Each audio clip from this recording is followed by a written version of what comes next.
up, you wonderful folks? I'm Alex with Swamp Rat Fishing. I've got Paul, the co-hostess with the mostest, and we are back for another episode of Bass and Brews, your weekly distraction from high-quality fishing podcasts. Paul, how you doing tonight? I'm doing pretty damn awesome. I mean, I'm doing okay. Besides the Tar Heels losing last night. I was worried that we were going to have to put you on some kind of, watch to make sure that you weren't going to hurt yourself and that you were going to be okay. So I'm glad that you're here. I personally would be okay, but every door in the house luckily survived. There's no holes. There's no lost hinges. So we're good. But besides that, wonderful. If I could quit losing fish when I go fish tournaments, that would be great. I think that's really what we would like, right? Well, tonight we've got YouTube superstar Alex Rudd Fishing. Whoa! Don't forget, podcast superstar as well. Podcast too. I didn't get to finish. I was going to get there, Paul. Paul, we're a minute and 43 seconds into it, and we're already back to how it was almost a year ago when we started this thing. So shit, damn asshole, damn it, quagmire. I can cuss after a minute. We're past a minute. What's your favorite curse word? Because I got questions. All right. Well, hold on real quick. A little bit of housekeeping. One, the show is not brought to you by Hooks at Hoodlums because Ken is too cheap to pay us. But we'd like you guys to go check them out. Hooksathoodlums.com. They got a spring lineup that's coming out here pretty soon. And just a shameless plug for the T-shirts. You can still get them. Links in the Bass and Brews Fishing Podcast Instagram. All right, well, let's bring on our guest. Again, YouTube superstar, Guggen ain't got shit on him, Alex Rudd. Dude, this has been the greatest 2 minutes and 32 seconds of podcast history right here. Okay, this has just been epic. I do have to throw in there, just because it did happen, and I was called this, Alex Rudd Fishing semi-professional now, thank you very much. After my whole debacle with the club that I was fishing in and getting kicked out of that thing, they label me as a semi-pro, and so I've embraced the title of Alex Rudd Fishing semi-professional. I don't know exactly what a semi-professional is, but that was the label I was given, so I'm going to embrace it and run with it. Well, it's the label they gave you because they couldn't be professional enough to like call you a professional. So I guess so. It was an awkward situation, to say the least. I actually got on the phone with one of the guys from the club yesterday, and he pretty much explained to me that it's like 6 dudes who run the club, and all of them are 65 plus. And like that, they don't understand YouTube. They don't understand what I do. And essentially, like, they were terrified of me because they saw me fishing with Edwin Evers and Jimmy Houston. And they thought I was better than I actually was. And what they don't realize is that I suck, like terribly suck at fishing. I did a little rundown of like my statistics in bass fishing. I've won 2 tournaments ever, one in a kayak, which was just pure luck. And then that boat tournament I won the other day. So they kicked out a guy whose tournament history is like as long as what you could probably write on the palm of your hand and forget half of it because it doesn't mean anything. But yet, dude, that's their fault. That would have been easy money for them. They could have been taking all those YouTube checks right to their bank instead. Dude, I'm telling you. And that's what I told my buddy. I was like, at the end of that day, I looked at him and I was like, man, do you realize like what we've done today? I was like, we have really caught them good, especially for that lake this time of year, like just the whole scenario. I was like, dude, we caught them really good today. And like, sure enough, we did. Cause like you look at the opens, and like the dudes who fish in the open, like it was taking about 15 pounds a day to stay in it. And I was like, we really did something, and we just got lucky. It was funny. It was a good situation. It's going to work out for the best. It's one of those situations that for me, it doesn't affect me negatively. It doesn't affect me positively. It's just kind of a neutral thing. That, it's kind of a semi. It's kind of a semi. It's a semi, man. It's like, and that was the thing is like, I was like, this kind of like, I was like, it's semi-pro. Is that kind of like a semi-boner where you like, it's like a half a boner? Exactly. That's exactly. That's you grind dancing with a girl at prom, but not the girl you wanted, her ugly sister instead. Exactly. That's exactly what it is. So they kicked you out. Why? Because you were because you were a professional angler, or because they thought that you were going to win money? Like verbatim what they told my friend Michael, because they didn't call me. They called my buddy Michael, who I fished with. They kicked you out and told your buddy that they kicked you out. Yeah. They kicked me out via my buddy Michael. And just happened to be my wife was there, because my wife watches Michael's little girl and watches his and his wife's little girl. And so she heard the whole conversation too. And so I got kicked out via my buddy Michael and my wife, which was pretty funny. But what I was told was and this is like the quote, "Your buddy Alex, Michael, he's a semi-pro and he just has too much knowledge and we just don't feel comfortable fishing against him." And so they kicked me out. And here we are. Goodness. All right. Great. Well, this is going to be a good show already. We're at 6 minutes. Alex, this is a 2-hour episode. FYI. Got it. But before we can even get this kicked off, you guys all know we like to crack a beer here on Bass and Brews. So, shit, Alex, we're not recording. No. Yeah, we are. You're live. Oh, damn it! I hate you, Paul. All right, so we're gonna crack a beer. Paul, what do you got tonight? It better not be a White Claw. It better not. Well, I've got some of those, only because White Claw Surges have 8 alcohols and they're delicious. But it was a long day at work today. I got all discombobulated.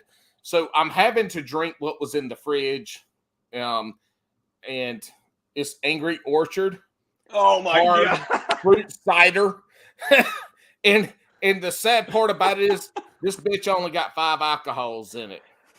Paul, you are your level of sophisticality is going down rapidly. Alex, shit. All right, Alex is our guest. I'm going to refer to the other Alex as the Rat. The Rat. So Rat.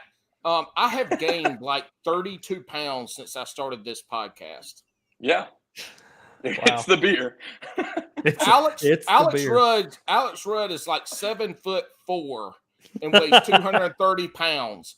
I'm 6'1" and weigh like 258. So just imagine those proportions if you're good at science, math, and physics. All right, well, that seems like a lazy excuse to drink an Angry Orchard. So I guess we'll go to a real one instead. I'm drinking Sierra Nevada hazy little thing IPA. And as Paul would say, it's got 6.7 alcohols in it. 6.7 alcohols. Yeah, well, Alex, what do you got? I'm going to disappoint you both because I don't drink. That's a disappointment. Ever since Dad got diagnosed with colon cancer, we've all kind of just totally tried to do as well as we can to step away from everything. Dad was a dipper. I've never been a big drinker, but I, kind of stepped away from that, stepped away from smoking cigars like I used to. But I'm going with some Liquid Death canned water. And I love everything about this company, and they give me absolutely nothing. And I would go and buy their water just because of how badass it actually is. The marketing around this water is the most beautiful thing that I have ever seen. So we're going Liquid Death. You know what's funny is I just read an article about them in Forbes, and they're talking about how the guy was who started the company. He was like, well, let's just make it ridiculous. Like, how ridiculous can we make it? And it fucking works. Like, it works. Yeah, it so does. Alex, after we crack these, we want to hear the story of how wonderful Liquid Death is riding down the road. Oh, absolutely. You got it. All right. 3, 2, 1. Let it. There it is. So, Alex, tell us about you getting pulled over for drinking and driving. Yeah, so it's happened. The one time was actually on the lake. The first time, I'm driving down the lake, and around Knoxville, and especially on Loudon, the Knox County Police Department has a boat. And so I'm standing in my boat drinking this, and they slow down. And when I say they slow down, they slow down, and they kind of ease over, and they're like looking at me, and I just, throw my hand up, and they kind of ease by, and then they turn around and ease back by, and I'm like, oh, okay, like what's going on? And then I realized they thought that was a beer. Then I had an experience at the gas station. I walk in, I get carded for a liquid death. I didn't say anything to the woman. And then the third occasion was whoop whoop, and guy comes walking up, and what are you drinking? I said water, and he goes, liquid death. He goes, oh, never mind. And I'm going to take one to school and see what they think about it next. So, I love it. I love it. Mm-hmm. So, yeah, liquid death. If you're out there, listen, this man is putting it out all on the line. You should pay him. I'm telling you, dude, I don't even want to get paid at this point. Just send me endless cases of water, and I'm willing to rep. I mean, like, dude, like, for real. Like, it's ridiculous, and I love it. It's everything that I like. It's death metal. It's hard rock. The story on the side of the can alone will just make you cry. I just love it, dude. It's fantastic. It's a big ass can of water that looks like a Miller Lite. Yes, it is. Yes. What's funny is I went to their website, and it was like, hey, you can get a free case of it. I was like, I'll get a free case. Like, I'll try it. I've seen it everywhere, but you have to sign a contract for your soul. Yeah. They write this whole thing about like how like you have to sign over your soul to Satan to get this water. It's like their marketing team is top notch, and you know what? It tastes pretty good too. Dude, and that's the thing I'm most impressed about is like I got the first can with a lot of. I just thought this is just going to be water. Mm-hmm. It's really good water. Like there's water. Like there's okay water. There's like that salty, weird tasting water that nobody actually likes, but you drink it because it's cheap. And then there's like water in a can. And the experience of drinking water out of a can is a completely different experience. And it's pretty good. I mean, I dig it. So I tried to explain to my wife. That's why I drink White Claw Surges, because it's water out of a can with 8 alcohols. No, Paul, you drink White Claw Surges because like your stepdad, you like to disappoint me. Well, first of all, that's untrue. But second of all, I drink that because I don't want to be bloated. And anyway, we won't get into that. Second point I'm trying to make is Alex Rudd, introduce yourself to our fans and our listeners who are all assholes who might not know you.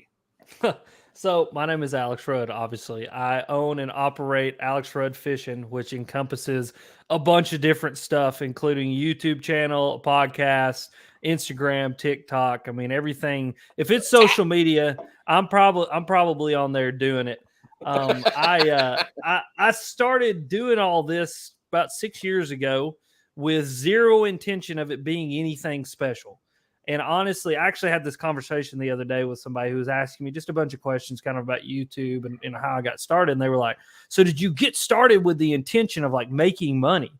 And I was like, man, for the first 2 years I was on YouTube, I didn't even know you could make money. Like, I didn't know what monetization was. Like, I didn't know that people were willing to like pay you to, use their products or whatever it was. And so I started YouTube because I just wanted to, I don't know, share my fishing experiences, share with the world what I enjoyed. And kind of my first soiree, as you'll say, into like doing it was I used to love watching freestyle motocross, like out in the desert, Travis Pastrana back in the day, those dudes out there jumping those sand dunes. And like, I thought bass fishing needs that. Bass fishing needs that counterculture to all of these dudes that get up on TV and they're like, Bill, this Spro rock crawler crankbait that we're throwing is really catching them. That's right, Tom. Like, I just wanted to be the guy that got on there and was like, I'm cracking their head. Like, let's go catch some fish. You know what I mean? And so I started doing that, and it developed into what it is now. And I've grown a really awesome community of people who I enjoy very much. And the community continues to grow. And the plan is to take Alex Rudd Fishing to the moon. I mean, sky's the limit. And, I've worked very, very hard to get everything into the position that it is now. And I'm very proud of what it's become. So Alex, your content is wonderful. It's great. It's put together. There's a story behind it. But do do people know you? Do they recognize you? Do they come up to you because of the Yeah, man, it's the first time it ever happened, it was the strangest experience I've ever had in my life. Because I'm a nobody. Like in my mind, I mean, I'm nothing special. I tell people all the time, like, I'm just a dude. I'm just a dude who loves fishing, who has happened to have built something out of nothing with the YouTube channel and all that. You're just a country guy that articulates his words really good. Yeah. I've learned how to speak real well. Learn how to speak real good, if you know what I mean. That redneck will get going every now and again, and when it does, a lot of people look at me like, "Is that Boomhauer talking?" And sometimes it probably is. There's probably a good chance it happens tonight because oh, absolutely. I don't need to drink alcohol for me to just get completely off the rails, because my ADHD does that for me alone. You get an energy drink into me, and there's no telling what'll come out of my mouth. But yeah, the first time, a lot of people do recognize me, and I think that's one thing that I've done. I for a long time didn't know what I wanted to build out of YouTube, right? Like I think everybody goes through that, is like, what is the growth process of figuring out what you want to be within your community of people that you're growing, and some people grow a community around education, and that they're just a mouthpiece for information. And that's awesome. I mean, my buddy Ty Berger, Bass Fishing HQ, that is exactly what he's building. He is Ty Berger, and people probably recognize him, but he is the mouthpiece for just excellent information about bass fishing. You know what I mean? And it's not a 30, 45 minute. It's like it's not a tactical bassin video. Yeah. Exactly. He gets to it. It's right here and there. Yeah, and he's doing an amazing job. Ty is a absolute wealth of knowledge when it comes to marketing and YouTube and battling the algorithm. I mean, the dude's day job for a long time was working for Walmart, doing SEO for Walmart so that their products got in front of as many people as it possibly could. I mean, so the dude knows a thing or two because he's seen a thing or two, kind of like State Farm or Wells Fargo or whatever that is. Anyway, but it's Jim with the red shirt and the khakis, right? That's it. Yeah. That's it. But, for me, I wanted to make sure, and this has really developed in the past like 3 or 4 years, is I wanted to make sure that I was going to build a lasting thing. And I knew the only way that I could build a lasting thing was to let me shine through. Because there's one thing I've learned about YouTube is you can copy anybody's idea that you want to. And I actually encourage people to do that. Copy their idea, copy their video idea, copy their format, go and do it. Because when you do it, it's going to be uniquely you. No matter how hard you try to be somebody else, you are always going to shine through.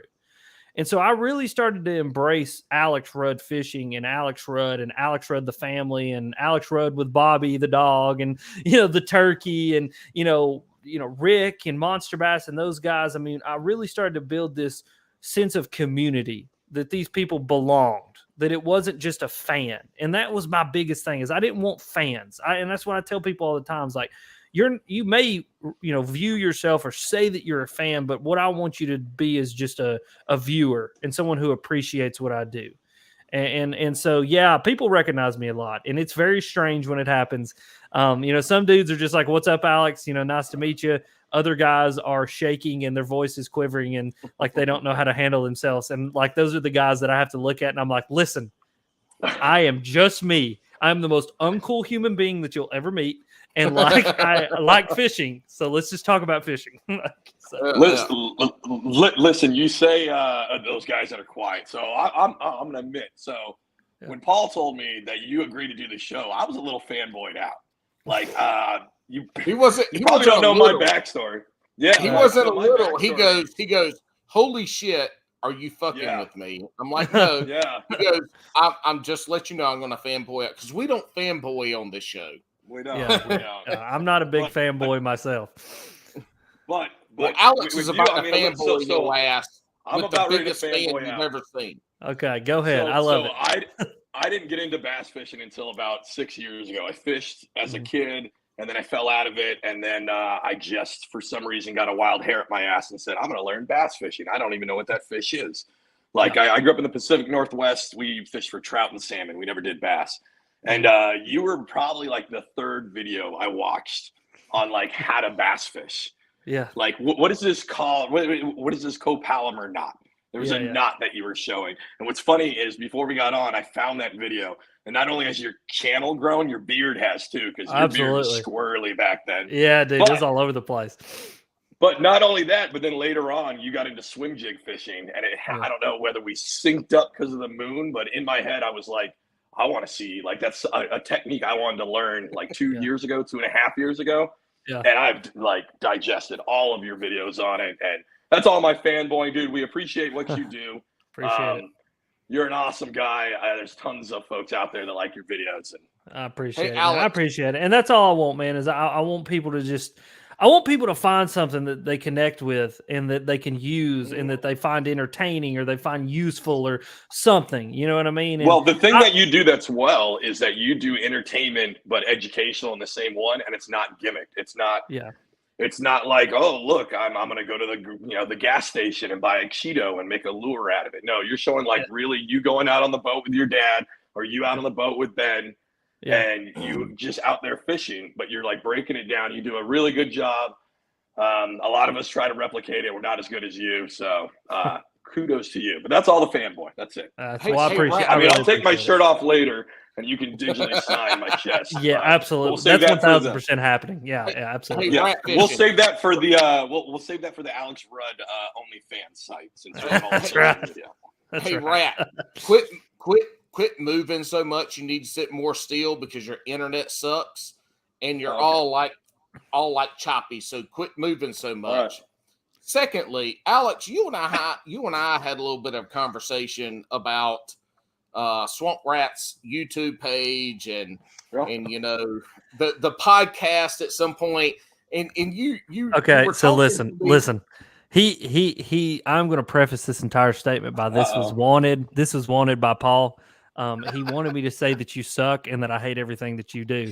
So here's the problem. I worry because when I joke around, oftentimes people don't know that I'm joking.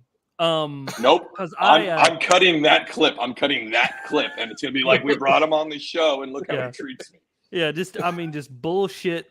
I've never seen anything quite like it stacked up to the ceiling. No, so I'll tell you a little story. About me joking around. I'll never forget this. So like when I joke, I'm very just dead serious sometimes when I joke, and I have to sometimes preface for some humans that don't pick up on my sarcasm that I'm being sarcastic. And I was having a conversation with some guys one time, and they were talking about like what they like to drink. And they're like, yeah, I like this beer and I like that beer. And I'm just sitting there quiet. And the conversation comes to me and they say, Rudd, what do you like to drink? I was like, nope. But man, do I love meth. And they're like, oh, I'm like, yeah, y'all ever done meth? And they're like, no. I was like, man, there's nothing as freeing and such a spiritual experience as doing meth. And I just went on about my night. And I'm pretty sure still to this day, those fine folks still think that I do meth. I mean, like, dude, it's just, I had been believing I had a dragon on my back for a lot of years. I told him I had a tattoo of a dragon. Yeah. He believed me. And I mean, you know, I finally had to tell him like, hey, I don't have a dragon on my back. And it's just, that's my sarcasm. It's easy to believe you do meth because you're like 8'6" and weigh 220 pounds. So I mean, you know, it's just that meth body, right? You know? Yeah. I also twitch a little bit every now and again, you know, and I'll just shoot off the cuff and say something crazy. I mean, there's no telling. By the end of this podcast, you're going to be 10 foot tall and 110 pounds. I know, right? Yeah. This is like a fishing story where it just keeps getting bigger and bigger and bigger. Get taller, but weighing less. Yeah. That's a good kayak fish. Good kayak fish needs to be long. It don't got to be fat. Dude, that is the most frustrating thing. Okay. There's nothing that pisses me off more. I have fished in kayak tournaments where I've caught 3 fish that would have gone like literally 13 or 14 pounds and still lost. And it drives me nuts because you catch them and they're that big around, but they're, 16 and a half inches long. That is the most frustrating thing to me. Like, it drives me nuts. But, you got to accept it. It is what it is. And when you get beat by a dude who's catching like paper thin bass that are 25 inches long, there's nothing you can do about it. It's chess and checkers played on the same board, completely different game. I think that's interesting because damn it, Swamp Rat, let me tell my one little fucking story. I caught a 17 fish today that weighed 3 pounds Sunday. When it bit, it was pulling drag. I'm like, damn, I got a good fish. Yeah. It goes under the kayak and jumps on the other. Like my rod's over here, and the bitch is jumping over here. Finally, I get it. Comes up to the bait. I'm like, what is this shit? But I get it. It's a football, 17 inches, 3 pounds. Yeah, man. I mean, it's just a solid fish. It's that time of year for it, too. We're in the time of year where they're getting as wide as they are long. I caught one. It'll be out in the video. It comes out tomorrow. I caught a 4-pound largemouth that, honestly, I think that fish was probably like 17 and a half inches long. I mean, the fish was just a freak of nature. And I mean, like, I hit it. It looked like this whiteboard. Exactly. The only way, exactly what I said in the video is like, that fish looks like it belongs in Michigan, because that's what those Michigan largemouth are. They're like 18 inches long and 6.5 pounds. I literally caught a 6-pound largemouth one time in Michigan, and it was 18 inches long. I mean, it is like, it doesn't even make sense how they're built like that. But we're getting in the time of year where that happens. I mean, they're getting all full of eggs, and they're eating crawdads and gizzard shad and anything that can move, dude. And they're just, and it's awesome. I love it. I can't wait. I'm so excited. I don't get to go fishing again until May, but that's like prime time for the spawn for South Jersey. And I caught my PB last year, big old 6-pound, 15-ounce largemouth, which is really big for New Jersey. And I can't wait to go back and fucking slam her again. I cannot wait. Yeah, dude. Hell yeah, man. Hey, Swamp Rat fishing. During the 18 months that I hosted this show by myself, after inviting all these people, I told folks that we couldn't cuss in the first 2 minutes, and everybody wanted to know why.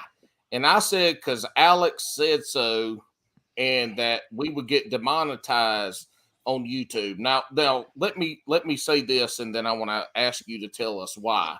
Because if they don't demonetize us after those first 2 minutes, the rest of these 2.5, 3 hour episodes that I did, if we don't get demonetized for that shit, how in the hell are they going to demonetize us for the, like, how does this, why can't we cuss in the first 2 minutes?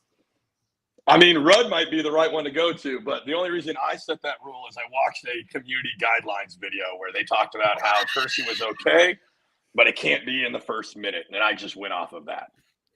So what it is, and I looked into this one because that rule fascinated me as well. It's one of the reasons I try to bleep out every single cuss word that I say in my video, just because I don't want to chance it. But what it is advertisers. So like Coke pays, Google pays Google $65 or $165 million a year to put Coke advertisements on so many YouTube videos. And like these advertisers, even though we all know corporate greed gets in the way of everything, and these dudes would probably do anything that you wanted them to do to cut your left arm off if it meant selling a product. But because they have all of these super high standards about what they want, that cussing within the first 2 minutes of a video is just frowned upon by the advertisers. And because mostly when people click on a video, you would be amazed how quickly people click off. That's one thing that I kind of hang my hat on, is that I got a really, really good retention rate after the first 2 minutes. But for most YouTube creators, if you ain't got them in the first 2 minutes, you've lost them and they're never coming back. And so most people, if they don't cuss within the first 2 minutes, it's not going to make the advertisers mad. It's going to satisfy what YouTube needs to make their money, and you just go on with your day. But that's kind of the reason behind it. It's, dude, YouTube and Google is a fascinating beast, and it is a beast. It is a 10,000-pound gorilla that you cannot fight in any shape, form, or fashion. You just have to bend to their will in a lot of ways. So let me make a comparison here. In our little Hooks at Hoodlums chat, people want to talk about viewers and subscribers for, the social media stuff in YouTube. And you go look at the YouTube anglers and how many tens of thousands, hundreds of thousands of followers and subscribers they have, how many views they get. And like, I don't know the numbers, but you get some of these guys that I think, Alex, you're what, like 70 something thousand subscribers now? 47,000. 47. Yeah. Look, don't pick on me being dyslexic and colorblind now. So we'll get to 74 eventually. It's coming. There we go. Yeah. 47, 74, it's the same number. Once you get past 1,000, it's the same number. Yeah. So you got all this right. And then let's take a step back and go, let's go watch a reaction video on Chris Stapleton's Tennessee whiskey. Yeah. And the first person that comes up has 6 million subscribers. And that video has 18 million views. And all they did was sit back and watch a video and react to it. And then you got guys going out here making 20, 30, 45-minute videos of their fishing adventure that get tens of thousands of views, and they have 100,000 subscribers. And these people, they cussing, they having a good time, they stop, like, there's copyright infringement shits with music videos and all this stuff they're sidestepping. So my thing is like, you got to really, really love making fishing video content to put that shit out there, considering that you could take Alex Rudd's personality and react to music videos, and you could probably have 10 million subscribers on a channel if you did that with your personality, but you choose to make fishing videos. Well, I think one thing, and this is actually a really good discussion. This is it's kind of an idea theory. It's kind of proven itself, honestly, that I've had with several other creators about this exact topic, is that when you look at YouTube as a whole, you have niches within YouTube. Right. And everybody's niche is different. And bass fishing is a niche within the niche of fishing, which is a niche within the realm of outdoors, which is a niche within the realm of, sport, which is a niche, and you go on and on and on. You get the idea. And I really, truly believe that when you look at content creators, and you look at the content that they create, a reaction style video about Chris Stapleton is inherently going to be, when it goes viral, is going to be mega viral in the sense of YouTube. Because anything over 10 million views on YouTube is what you consider mega viral. I mean, that is like ungodly amounts of views. Like, that is life-changing. Like, you're talking, that's a person who, off that one singular video, is probably going to make upwards of $100,000. And so it's crazy, right? But when you look at bass fishing or fishing in general, mega viral for us is 1 million views. Like, a 1 million view video is mega viral. 100,000 to 500,000 view video is viral. And, a 10,000 to 50,000 view video is like a really good, solid video that achieved beyond what it should have achieved. And I think when people get into the realm of bass fishing content creation, you're right. They have to have a passion for it. Because, like, if I got into this to make exuberant amounts of money, I should have quit a long time ago and tried something else. Should have done something else. But when you get into it for the passion, you should go into teaching where you can make real money. Right. That's amen to that. Anyway, we'll go down the politics rabbit hole on that one if you're not careful. And maybe even religion. I come from a family of teachers. My mama, aunt taught me in high school, middle school. And you still can't say salmon, right? Look, it's salmon. Not only that, half the people that taught me in elementary school and high school babysat me when I was a kid. So hey, Bo, I know where you coming from. I ain't taught nobody nothing because I wasn't as dumb as my family members went to teaching in you. But I know where you coming from. I love you, absolutely. But But I was in a thought YouTube.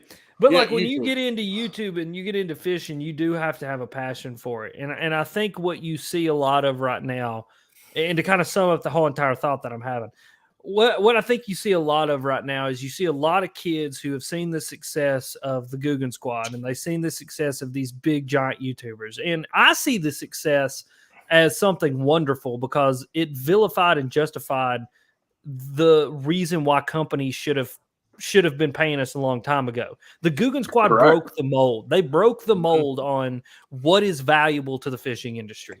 And so those dudes, love them or hate them, you got to respect them for what they did for the fishing industry. They opened a door. They opened a door that nobody else was even knocking on or checking the door handle. Dude, they didn't just open it. They kicked it in, came in and punched the guy in charge right in the face and said, "You're my bitch now." And go. But they did that, and I think it made a lot of kids look at it like they look at Dude Perfect, or like they look at PewDiePie, or like they look at Mr. Beast, and they say, "I want to be that." And for a kid to look at Mr. Beast and say, "I want to be that," it's inherently easier to create the kind of content that he creates and become mega viral versus creating fishing content and making a successful business out of it. Because that's the difference. Like Mr. Beast makes these videos that he makes his sole source of income, or his sole source of income could be YouTube because of the amount of money that he makes. The sponsors are just an add-on. Whereas in the fishing space, you better have some sponsors if you want to do it full time, because YouTube inherently is against us because we're outdoors, we're, and to hate to paint it with a broad brush or even bring this up, but it's just the truth. They consider us conservative, which they don't like. And that's conservative in a big, broad brush, like anything, conservation, the willingness to go above and beyond, to not be a bunch of punks. And YouTube it's against that sort of, which is fascinating to me. But yeah, I mean, it's a fascinating topic. It's a rabbit hole. It's crazy to think about. But just in the summation of it, of when you look at guys like what you were talking about, these reaction channels, that is mega viral because it reaches such a broad audience. Like when you say Chris Stapleton in a room full of people, you take 100 people and you say Chris Stapleton, 90 people are going to raise their hand and go, "He's the guy who sang Tennessee Whiskey." And like, and so you're an outlier there, right? But like, if I put you in a room and I said the word Metallica, I mean, like, dude, everybody knows. If I say Michael Jordan, everybody's going to raise their hand. If I say Tiger Woods, everybody's going to raise their hand. If you say Kevin Van Dam, you might have 4 people raise their hand. If you say Alex Rudd Fishing, you're going to have 1 person raise your hand. If you say, I mean, like, that's just the, it's a niche down, funnel down. And that's what I said. I said years ago, I said, YouTube is heading towards a funnel. I said, they're heading towards a funnel, and it's happened. We funneled down into these extreme niches of content. And you're seeing it with these YouTube channels because people are having trouble growing. They're having trouble getting views outside of their core audience because we have bottlenecked down into YouTube being not a platform for a creator, but a platform to get people onto the platform and have them binge certain styles of on-demand content. They want to become Netflix. I bring up the reaction videos because just here recently, over the last week, I got sucked into the reaction video shit. So, like, I've watched hours and saved hours of videos, the reaction of the same song. And that's what YouTube wants, dude. You are doing, I mean, like, that is right now the YouTube algorithm wants, it's called session time. In session time, you're going to watch the whole damn video. No, it's not even that. They want you to watch the same style of content, or even from the same creator, over and over and over and over and over and over. And I really truly believe that's why my buddy Ty Berger is having such success, is that he's created a style of content that is very session time worthy. That a person's going to go, "Oh, I watched this jig video, so I'm going to watch this jig video," which leads into a swim jig video, which leads into a chatterbait video, which leads into a chatterbait video about what trailers you should use, which leads into and the person stays on the platform for 2.5 hours watching videos. Because his videos are also like 12 minutes long, so I'm not trying to disseminate a bunch of damn useless clips and bullshit like that. Yep. Here's the other thing I was going to say about the YouTube stuff, and damn, I forgot. I just lost my train of thought. All right, never mind. I'll come back. I'm going to interrupt. Good. Somebody. So I'll cut in. I think it's super. Come back. Alex fucked me up, not Rudd. Swamp fishing. Asshole. No, so I think it's important that you mention all of that, because we had Slab Dynasty on earlier. I think it was like me and Paul's like 5th or 6th one, and he mentioned something about taking time, right? And I think you're right. There's a lot of young folks that want to do all of this content creation, but they want that success right away. They want that bang right away. They don't want to work up to it. And then a lot of people like quit doing all of this because they didn't make it huge right away. And I'll like just my take on is I didn't see a lot of growth in my channel when I first started, right? Like we're only at like 600 or so subs on this channel because it was primarily like my fishing videos. But about halfway through that, me personally, I said, fuck that. I actually like doing the video editing. I like putting together all of that. And I found more value in that. It wasn't trying to make that next video to make that one that go viral. And to kind of bring it around is you have that flavor. And I'm sure you put a lot of work into the planning of your videos and all of that, but it's not transparent. By that, I mean, it's like we get to go out fishing with you. There's a lot of folks that you could tell they put too much work into the meta of YouTube.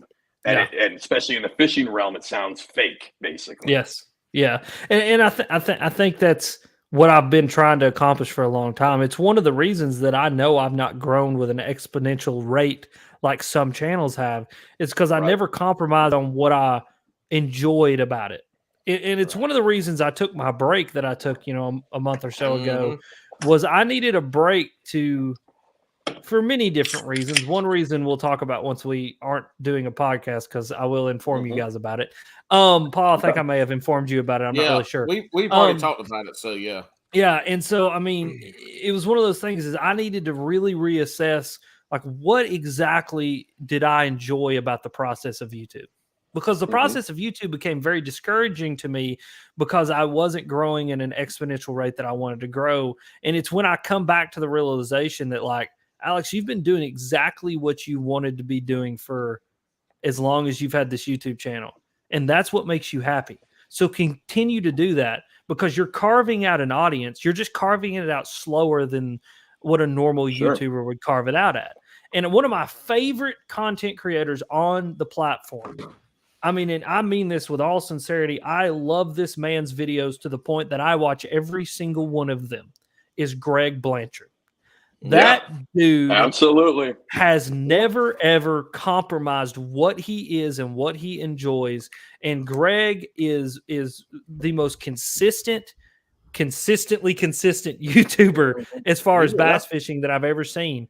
And dude, like, that's one of those things a lot of people like, do you ever model yourself after anybody? You have anybody you look up to? And honestly, for a long time I didn't, until I really started to appreciate what Greg did.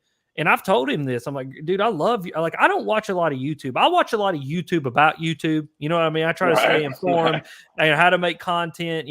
I watch Mr. Beast and those guys just to look and see how they do things. And a lot of people hate Logan Paul. Logan Paul is an absolute freaking genius. So is Jake Paul. If you watch them, they're truly geniuses because they figured out how to break YouTube and how to become superstars through YouTube.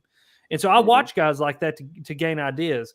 But just to watch somebody that is truly a model for what I think is the proper way to go about doing YouTube would be Greg Blanchard. And that dude, I mean, I love him. I love everything that he puts out. I love his content. And it's because it is truly him. It's uniquely him. And there's nothing else like it. And that's all I want.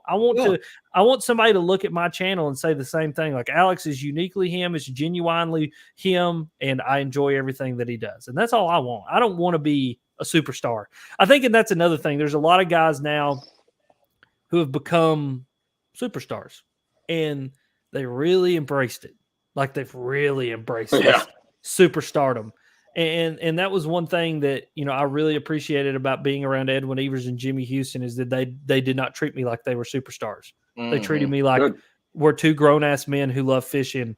And Jimmy invited me into his house and we ate a sandwich and sat on his couch and talked about his deer. Like, Edwin invited me to his house to stay. Like, I stayed with Edwin. I mean, like, dude, it was really. You get to see the feed Boomer and Sooner. Oh, dude, yeah, I got to see him. Like, I was right there. It was the greatest thing ever. Like, it was just incredible. But anyway, but it was one of those deals that, like, it really was refreshing to see that, because there's been so many of these guys in the YouTube space, not just in fishing, in all spaces, that they're bigger than life now. And I don't ever want to be bigger than life. I want to be that dude who just happens to have a YouTube channel. Like, you know what I mean? So for me, the Greg Blanchard is a great example. Like, I love watching his content when it comes on. I don't catch all of them because I don't watch a ton of YouTube, but I have the certain people that I watch. Unless it's reaction videos. Well, that's when my ADHD takes over, and I have like 3 or 4 days of been watching. We went from Chris Stapleton to Eminem's Rap God to damn Alive from Pearl. I mean, just the whole different. YouTube loves you, Paul. YouTube loves you. You're loves you. You are its ultimate customer. Like, and the best part of it is how the hell do you react to? Okay, I got to go down a rabbit hole here. How do you react to Pearl Jam? Because you can't understand a damn word Eddie Vedder's saying anyway. Listen, do you know what I do remember? Hold on, Alex. You know what I do remember? Because I don't know how old you are. I'm 37. So I remember when 10 came out and I was in the Pacific Northwest and I saw the video. You know what I do remember is lash his teeth and bit the teacher lady's breast. Yes. I remember biting the teacher. How can I forget? He hit me with a surprise laugh. I know. It's so crazy. It's so crazy how I watch Alex Rudd fishing video, and like 10 minutes in, I'm clicking off of that to go watch a reaction video of fucking Panda from a mumble rapper 4 years ago. And somehow 2 hours later, at this point, I'm watching reaction videos of Little Dicky. So, but here's 2 points I want to make. I remember the point I was going to make. When you brought up, people saying I'm Kevin Van Dam. So I think it was Ken Duke on BTL talked about like at a Bassmaster Classic or something. They were asking people like who the anglers they knew or something. Like everybody knew Bill Dance, everybody knew, Roland Martin and these guys. Kevin Van Dam, the winningest angler, all this. He's the Michael Jordan of our sport. Of Tom fishing. Brady, right. One of the GOAT. Less people knew him than they did Bill Dance 5 years ago. I mean, that's the thing. But the point I'm getting at is in the fishing world, our superstars, our Tom Brady's, our Michael Jordans, our Kobe Bryant's, they're like a college player when it comes to being renowned and how many people know them. And it goes back to what you talked to, Alex, is bass fishing is a niche of outdoorsmen, of fishing. It's a small, it's a down the rabbit hole niche of all this. And that's and it shows in the social media side of it. Well, and I think tournament bass fishing is a niche inside of bass fishing. And professional tournament bass fishing is a niche within side of tournament bass fishing, which is a niche within bass fishing, which is a niche within fishing. And so I really researched this one time because there was a period of time on YouTube where First, I was never. There's always been like these it's like phases of people's bitching. It's hilarious. And there's phases of bitching. Like you will always have that one guy who's got some shit to say. You know what I mean? And so like the first phase of bitching was you're a sellout because you have sponsors. Oh, Lord. Well, then that phased away and it went to, well, you're not a professional fisherman or you don't fish tournaments. So what do you know? Well, when we hit that phase is when I really started to dig in and do some research. And because I was like, I really want to know when we look at this whole aspect of the sport, really what is that portion of people who actually tournament fish? Well, like, come to find out, there's like, I forgot what it is. It's like 100 million fishing license sold every single year in the United States. And that number is probably wrong, but we're going to use it as the number just as a kind of an example. Like 90% of those people don't own a boat and fish from the bank. And then out of the 10% that are left, like 8% fish from either a self-propelled boat or a kayak. And then like the last 2% own a vessel with a motor bigger than 50 horsepower on it. And then I don't know inside of that, what portion of those are like bass boats with like 250s and all that. And which was a fascinating thing for me to consider, but I thought, well, I have a skewed opinion because I live in Bass Fishing Central. I mean, guys, you got to understand, like, hell yeah.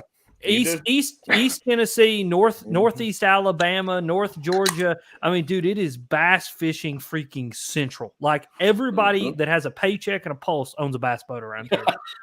And but look, when I go, they trailer ceiling falling in, but they got chrome reels and a 250 in the back of their Ranger. Absolutely, dude. Like it's no joke. Like I've gone by trailers, and there's nothing wrong with living in a trailer. My dad was born and raised in a trailer, but I've gone by trailers with the Chevy Camaro sitting out on front on blocks, a truck that looks like it can barely run, but dude, they got a brand new Ranger with a 250. All right, like, but chrome wheels on the trailer. Oh yeah, but then I started to travel and I started to fish. And when I went to Michigan is really when I had an eye-opening experience of like, oh, this is a place where people don't bass fish. Like this is a place where tournament bass fishing is almost like a cult. Like, everybody knows everybody. Like Ben Nowak, I can promise you, knows almost every single person who bass fishes in Michigan because the community is so small. Mm-hmm. And like, even though Kevin Van Dam, the GOAT, is from Michigan, like there still isn't that many bass fishermen up there. And, I'm sure there's going to be bass fishermen from Michigan listen to this podcast. And they're going to be like shaking their fists. But I always say, come to Tennessee, and then you'll understand like how vastly different the two places are. Yeah. And I think my story with that is like my dad, I grew up fishing with him, right? We fished for salmon and trout, right? Yeah. I told him I got into bass fishing, and he's like, what the fuck is that? And I was like, well, just so you know, you got a really good lake right next to your house, like with giants. Yeah. And he's like, all right, so I put power bait and I throw it out there. I'm like, no, you don't do that. So I told him about a chatterbait. So he calls me the next day and he goes, I went out in the canoe and I did your stupid bass fishing. I'm like, okay. He goes, I caught a 5.5 pounder first cast.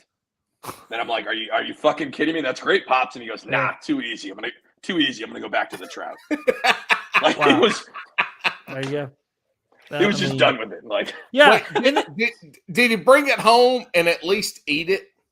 Yep, because it's my dad. He ate the shit out of that thing. He said he ate the shit out of that thing. And that's another thing that we can get into is like, man, we are in a community. We are in a community of anglers who despise keeping 5 fish and eating them.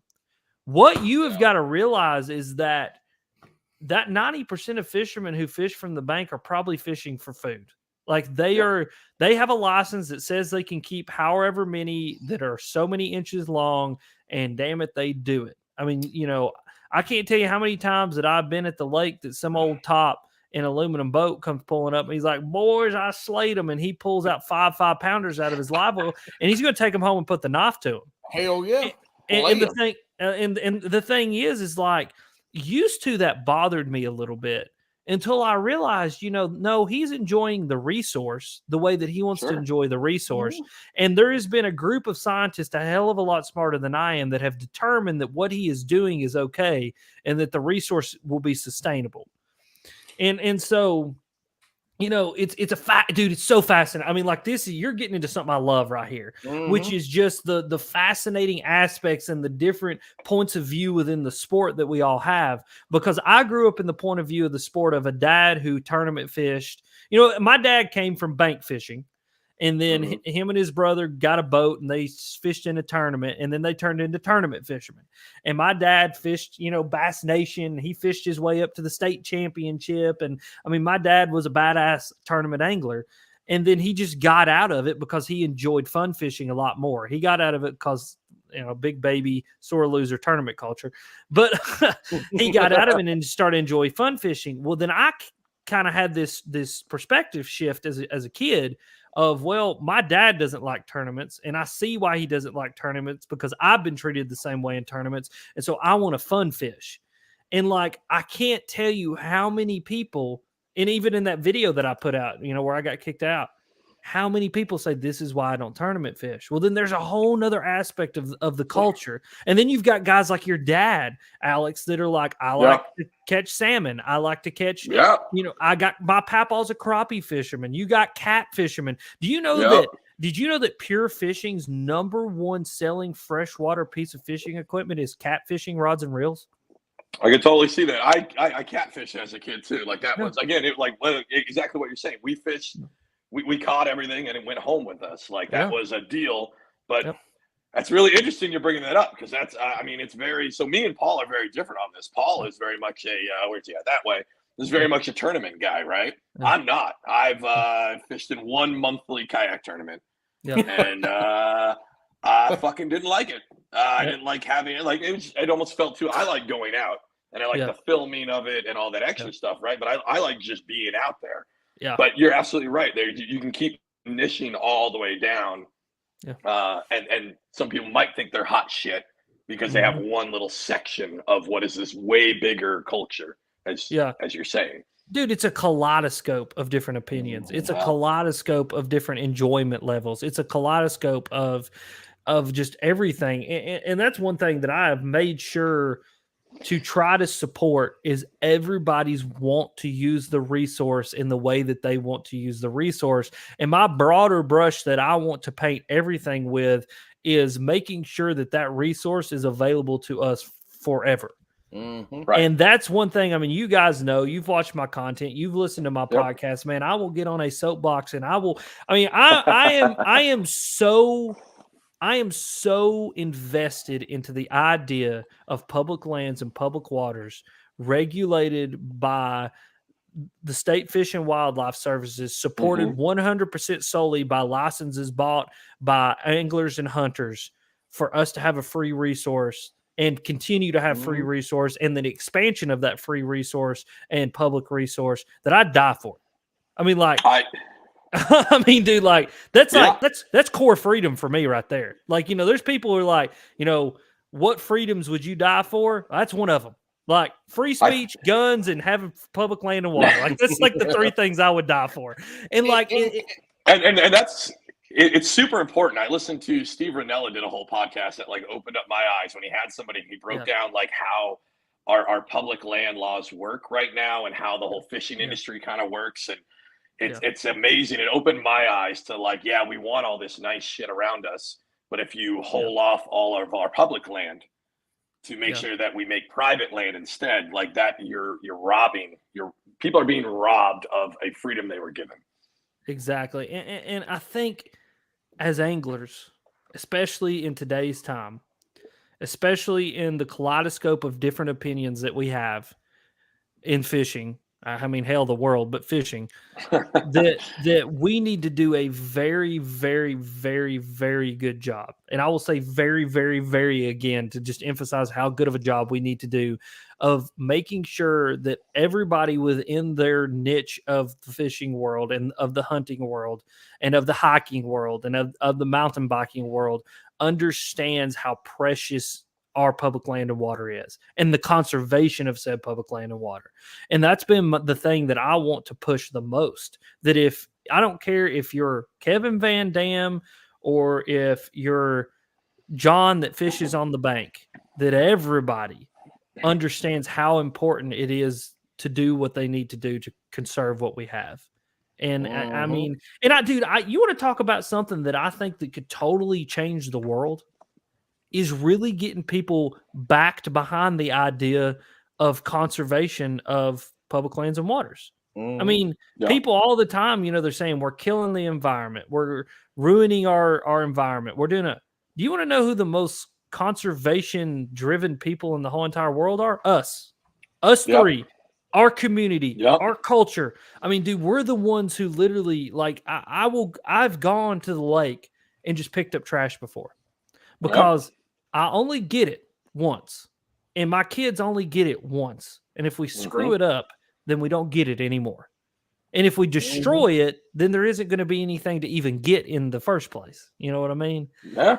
And I think that is going to change the world. I think that could change the world is if we can really get people bought into the idea that the outdoors are for everyone and that everyone can enjoy it. But the only way that we can enjoy it is to conserve it. Then you change the world's view on a lot of different issues in a lot of different ways very, very quickly. I'm going to get that's my soapbox. Yeah, I'm going to get it on a quick one, and then we're going to leave it because there's too much to dive into.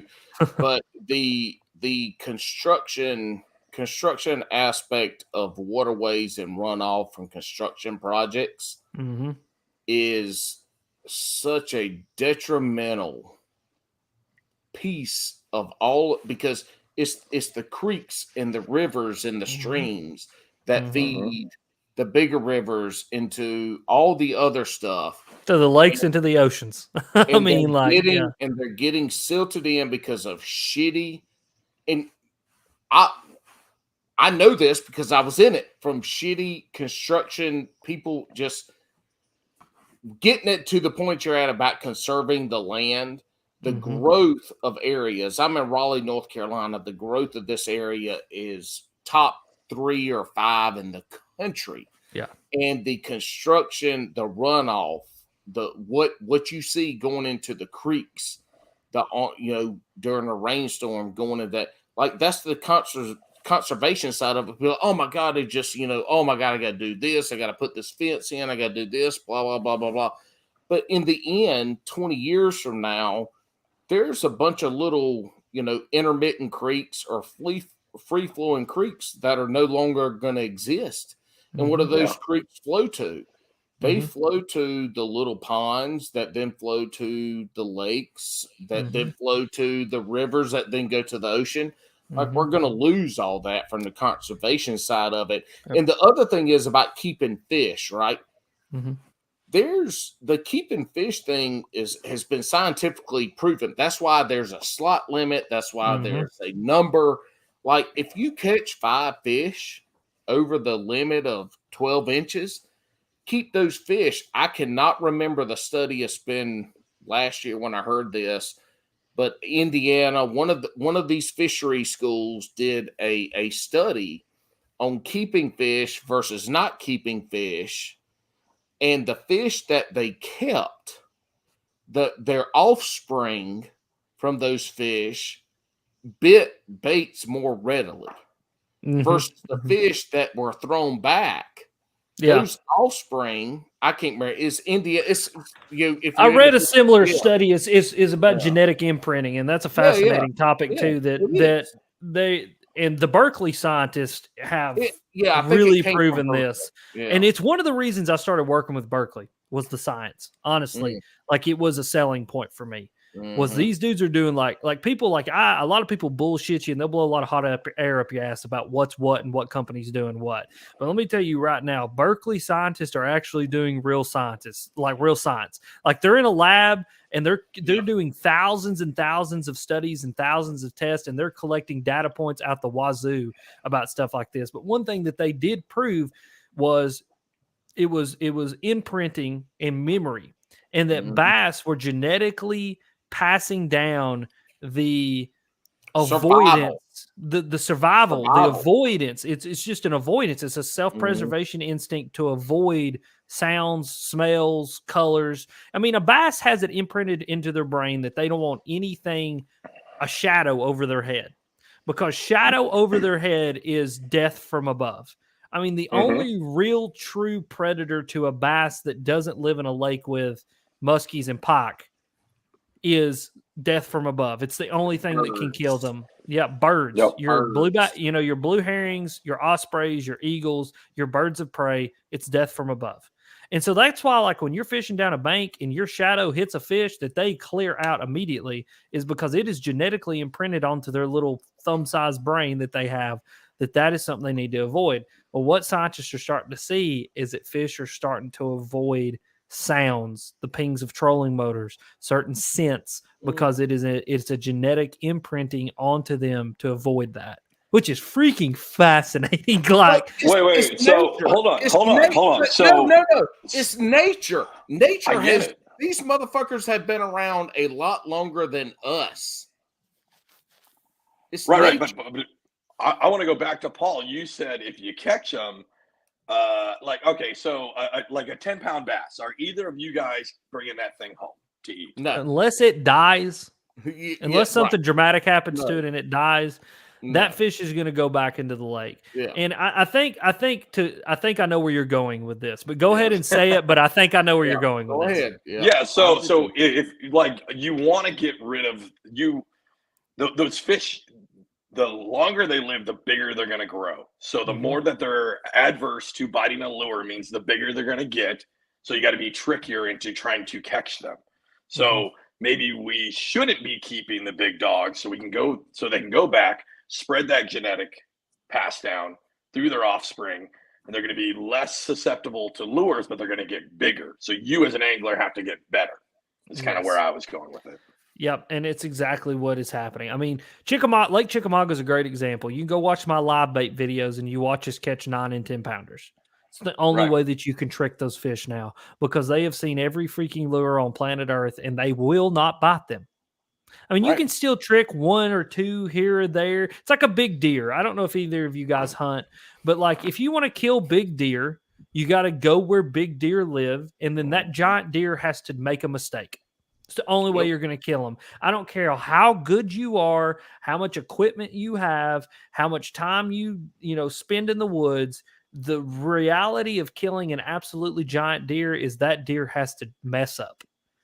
The reality of catching an absolutely giant bass is you just got to be in the area where giant bass live and have one of them screw up and eat your stuff. Right place at the right time. And so to further your point and support exactly what you're saying, if you want to have giant fish and you want to spread the genetics of giant fish, and this whole imprinting thing is 100% true, or even let's say 80%, let's say that 80% of the fish population, it's true that the genetic imprinting is actually happening and they're passing down a genetic disdain, we'll say, for artificial lures in certain sense, then yes, we have to get better. Yes, you have to use live scope. Yes, you have to use Alabama rigs. Yes, you have to use max scent. I mean, it's why the Berkeley scientists are working now on max scent 2.0. You know what I mean? Like max scent. And I mean, dude, like that's max scent with 3 X's. That's right. I mean, like, a good old fashioned porn site, Max scent. Max XXX. You want it deep? We'll give it to you deep. Anyway, do you want that big girl to take it down deep? Then she will. Anyway, wait, say that again, closer to the microphone. That's But no, I mean, but it's for real. I mean, and I've seen a dramatic change in my fishing since going with stuff like max scent. I mean, it's not rah-rah. It's not blowing hot air up y'all's butts. I mean, this is a 100% truthfully honest opinion about my fishing experience, is that I have had a positive fishing experience when I started using Max Scent, when I started using power bait. I mean, you guys will see the jig video that I put out tomorrow, how these fish are eating these power bait jigs. And I think that's the those are those new ones, right? That are like the scents infused in the skirt, right? Exactly. Yeah. And it's power bait, but it's a completely different version of power bait because they had to do it to make it work with the skirt. And man, I'm telling you, you'll see like these fish are like, it's one of those like you're digging down in their throat to get it away from them. And I truly believe, to further your point, you have to improve. And that was an improvement. You know what I mean? Like, you've got to change. That's why I think it's so important for these companies. You know, people say, well, it's just a knockoff. You know, you just knock that bait off is all you did. Well, you would be amazed what slight adjustments will do to get those bigger than average fish to screw up. And if we've got to slightly adjust that same bait 62 times to make sure that continues to happen, that's going to happen. And I think that the only other way other than continually improving on bass fishing to get bass to eat is to go back to the old school and pull out some shit they ain't seen in a long time. Because I can promise you there's a whole generation of bass that have never seen a hula popper. You know what I mean? And like, there's a whole generation of bass that I can promise you have missed a spinnerbait, or they've not seen a spinnerbait in so long that they forgot about it. I think you're going to see a rise in the spinnerbait again very, very soon because the chatterbait took it over. I think it's already on the rise. I mean, just kayak anglers around here are using them more. Alex, have you ever heard of buck perry and spoon plugging? No, I have not. That's interesting. No, not you, rat fishing, you asshole. Alex, I'm not either. Buck Perry. I believe Buck Perry. I've heard the name. Is it like grass spoons? Is that what you're talking about? No, it's spoon plugging. So it's a metal crankbait. It's pretty much what it is. You know who kayak catfish is, right? Yes. Yeah. Okay. Dude, kayak catfish gets more plugs from fucking Paul on our show than anybody else. So here's why. He's a nice guy. I like him. I've fished against him in a couple kayak tournaments. Here's why. First of all, his YouTube videos, there's no special effects. There's no crazy editing. He goes out, he catches fish, he makes the cuts, he talks about what he's doing. He's entertaining, he's educational, and he catches fucking big ass catfish on a fucking kayak. And people want to see on YouTube, when you're talking about fishing, they want to see one of three things. You need to be educational, you need to be entertaining, or you need to catch big ass fish. You got to do one of those three things.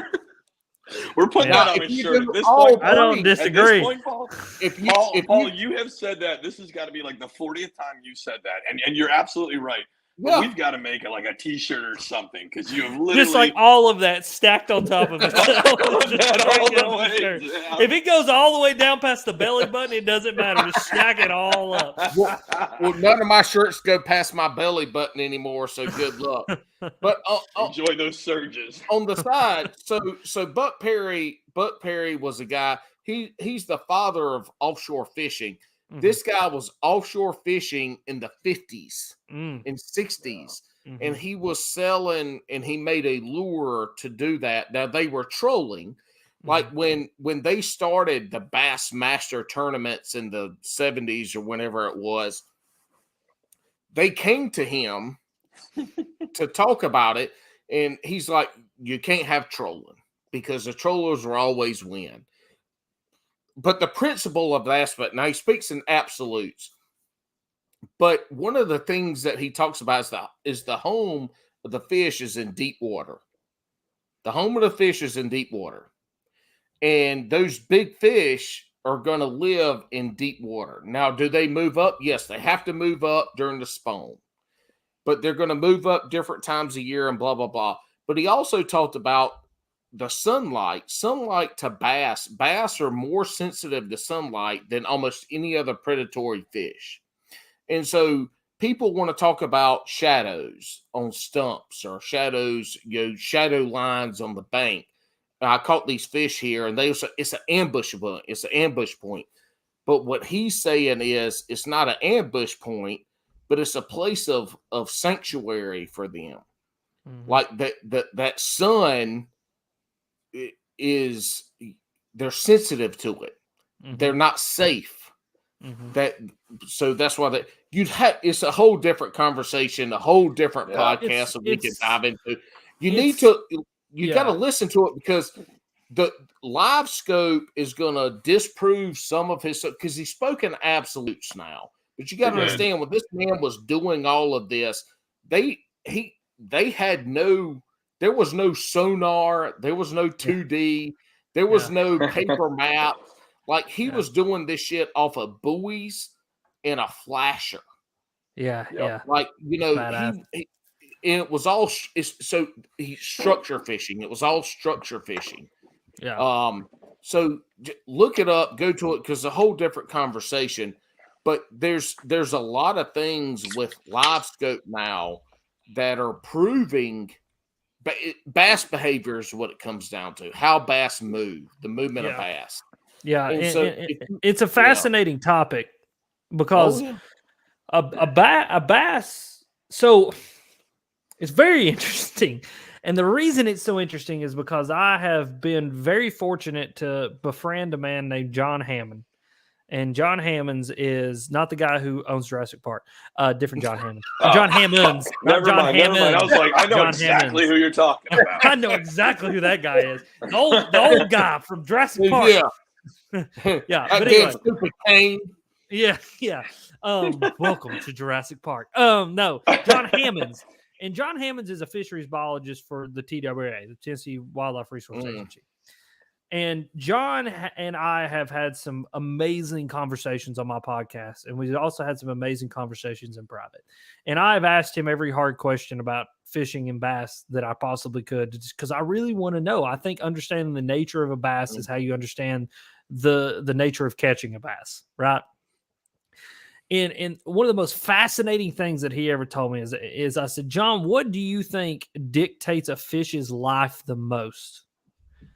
And for me, in my brain forever, I thought what has to be the sunlight and the moonlight, because a fish's brain is like 80% dedicated to its vision, right? And that's studies, they've proven that.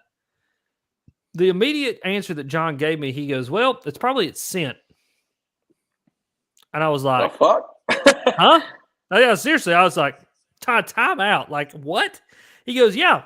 He goes, we're doing a lot of studies now that we're starting to find out that a fish's vision is a lot of what it uses to determine whether it's going to eat something or not. But we're also determining that a fish can smell the caloric intake of different prey items and know which ones it wants to eat. And then it identifies it with its eyes and it kills it. And I was like, huh? And to further your point, Paul, you're correct. Live scope and fishing in general and the advancement of fishing is really, really going to open our eyes to the behaviors of bass. Behavior. And I think it's going to prove it is. It's going to prove so many people wrong. It's going to prove so many people right. And I think what it's showing us time and time again is that there are bass that live shallow. There are bass that live deep. There are bass that live in between. There are bass that live out in the middle of the lake and chase bait fish.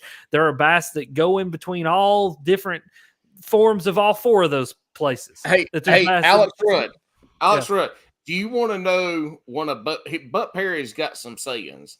Do you want to know one of Buck Perry's most famous sayings is? Yes. Bass are either shallow, deep, or somewhere in between. Yep. Dude, coined in the 50s. Yeah. Alex, in the 50s, bass are shallow, deep, or somewhere in between. Somewhere in between. And I mean, dude, that is such a broad brush of a statement, but it's just the truth. You're right. And I think that's what so many people have to realize is they're like, man, they just ain't biting today. No, there's probably 100,000 fish around you. I mean, literally in a given area, and this is another thing that I talked with John about. He said, in a given area, Alex, there's more fish than you could catch in a week. He said, but you're going to trick one or two of them to actually buy it. And that's why, like the bed fishing side of tournament fishing and this and that, people get up in arms. Oh my God, the elites, they're out there catching, they got 90 guys catching 5 fish a piece for 4 days off of beds, this and that. And the science says they have caught a fraction of the fish that are bedding. Yeah. Well, and a bass's function in making babies and in spawning is just pretty much spray and pray method. Like, and I don't mean that in the actual function of the bed making in the individual 2 bass that get together and make babies. Numerous times they've seen it. Yeah. Like it's millions upon millions of bass all move up and all have babies at the same time. And the potential to have, 30 to 40,000 babies is there. And so if 1 million bass all have, let's say, 10,000 babies apiece, and let's say that only 10% of those babies survive, you're still going to have 1 million more new fish. And like, that's kind of the thought process behind that. Right. And that's how bass work. I mean, that's just the way all fish work. I mean, like, exactly. They're not like humans. They're not like chimps. They're not like other mammals. Like, we don't have a baby. Wait. Hold on. Chimps don't do that. Hold on, rabbit hole. So we looked this up when I was. Oh Lord! Wait, are we gonna have a Joe Rogan chimp discussion right now? No, hold on. So chimps have larger members, larger genitalia than a gorilla. Yeah.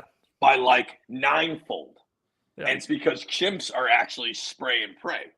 They mate multiple times with multiple females, and multiple males will also mate. So they're trying to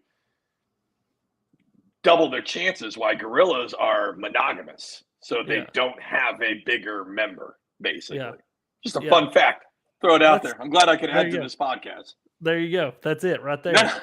But I think it's So I want to touch on one thing real quick, and it was like, if you're watching this show, and you're probably not watching this show, but if you are watching this show, the conversation is super deep, and it hit me when I first started fishing, where it's like, well, how do I catch a fish? What's the magic lure, right?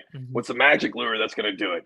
But then you can step into a whole addiction when you get to this point, where it's like, how do I figure out the bass? Because these fish, and why I like fishing for bass compared to what I grew up fishing with, is you have to trick these. It's like hunting on the water, because they have their own behavioral pattern, and you have to figure that out. Like you said before, like, you got a big bass has got to make a mistake. Yes. I grew up saltwater fishing, right? We were chunking chunk bait. You were looking for something to roll through, and they're going to hit it because they're saltwater, and everything is, feast or famine when you're saltwater fishing. Yeah. This is totally different. So I think the folks that haven't dug in, you got to dig in.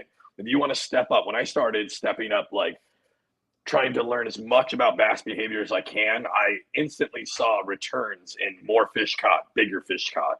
Yes. All of that. Yes. Instantaneously almost. Yeah. And I tell people all the time, people say, Alex, you're really good at fishing. No, I'm just really obsessed with fishing. Yeah. That's the defining difference. I'm really obsessed with it. Like, I'm obsessed with every aspect of the process of putting a fish into the boat.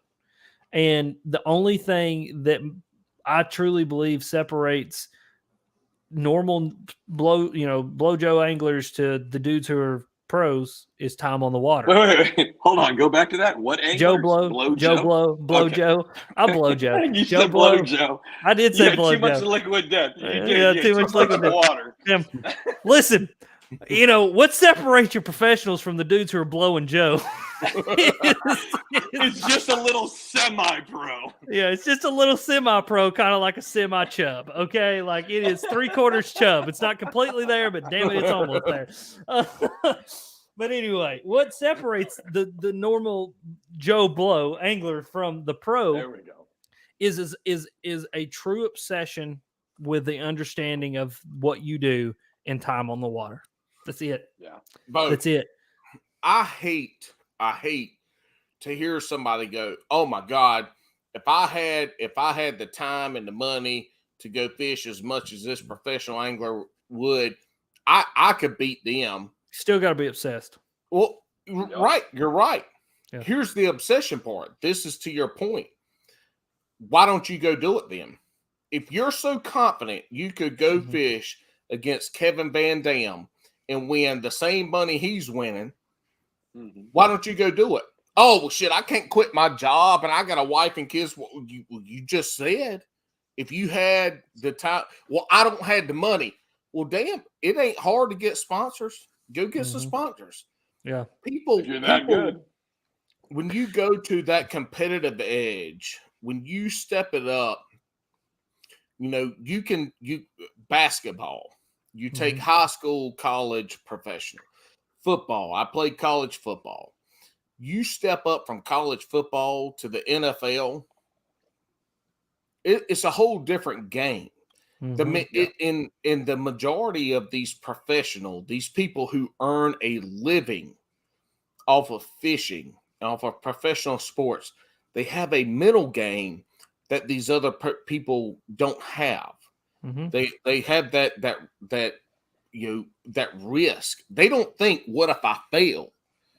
Their mindset is, what the fuck if I win? That's their mindset. And so you hear and that's the thing that I say. All these people say, "Oh, if I had as much time to fish as they did, I could do it." Then why don't you go do it? If you're so confident, then go do it. Well, I don't have the money. I don't have the sponsors. Well, you can get those sponsors the money, but even if you can't, you can go do it. You're so confident, go do it. But what they don't have is that person that knows that instead of throwing a square bill on that rocky point, they need to be throwing a lipless. Or instead of throwing that square bill in 2 foot of water, they need to be in 5 foot of water. I mean, dude, I tell you what it really even boils down to more than that is an obsession. Like it's just being obsessed with it. Yeah. Like I've said this before and I'll say it again, and it's the only reason that I truly think that I've had as much success as you want to call it, whatever you want to call it, as I've had. I am 125,000% obsessed with this shit. I love it. I'm going to say something that I don't normally say, but I'm going to say I fucking love this shit. Okay? Like I can't explain it. We don't bleep shit out on Bass and Brews, so this is real. I mean, I really, really, really love this shit. Okay, like I'm talking, it's like ingrained into my psyche that I love this. Okay, I love it, and so my love and my obsession is being projected out into the world of fishing in a different way than, say, Brandon Polinick's. But Brandon Polinick is a great example of somebody who truly, truly loves this shit too, because the man slept in his damn truck and was making tomato soup out of ketchup packets. All right, dude, that was instantly what I was thinking when he was saying that. And just go out and do it. I was thinking of Polinick exactly. Yeah, and I mean, dude, that's me. That's where I'm at a point in my life that, you know. And again, I don't want to bust the cherry too soon, but like, and we'll talk about this afterwards, but I'm at a point in my life now where I have worked. This is not a joke when I say this either. And many people they think, oh, you're just over exaggerating. I can bring my wife in here and she can vouch for me. I've worked 80 hours a week for 5.5 years trying to get to the point where I can take this thing and make it my full-time job. And take it to the next level. Bro. And I mean, dude, like I have, and people are like, how do you do it? I'm like, I've embraced exhaustion as my best friend. I've embraced failure as my best friend. I've embraced the grind as my best friend. I married a woman who is as obsessed with my success as I'm obsessed with my success. I have a family who supports me 110% with my obsession for what I love. And I'm like, that's the thing. I was like, that's what you guys don't understand is I have no more time than anybody else. I have no more resources than anybody else. And any extra resources that I've got from bass fishing, I've worked every second to get them and position myself where I can have success. Every thought, every choice, every move was to the detriment of my success in being able to do what I want to do and be happy and experience happiness in the living that I want to make. And like see, that, it's obsession, man. And I tell people, and this goes back to the very first conversation that we had about all the YouTube shit and about getting into it and about doing it. Man, listen, you can do it as a hobby and you can have fun. And if that brings you joy, then do it. But if you really, truly believe that you want to do this for a living, you better really have a mentality change or just already have the obsession grained into you, because you're going to need it. And that's just what it is. Right. And so that's where it's all come to full circle. Before, in bass fishing, the obsession had to be in tournament fishing. Yes. If you wanted to make it, you had to make it in tournament fishing, which that led to a TV show, that led to your own lure, whatever it was. Social media, YouTube came about. People could take that obsession, the Guggen Squad, Chad Hoover, Fluke Master, some of the earlier people that got this stuff going from the kayak side, and then from that, but that obsession, they were able to take that to what you're doing, Alex, into this, and the obsession is there, but you don't have to win tournaments. And it goes back to a point you made earlier, is about, who's Alex Rudd? He ain't won no tournaments. I ain't listening to him. I cook a lot of barbecue. I want to do competitive barbecue stuff in South Carolina, North Carolina, blah, blah, blah.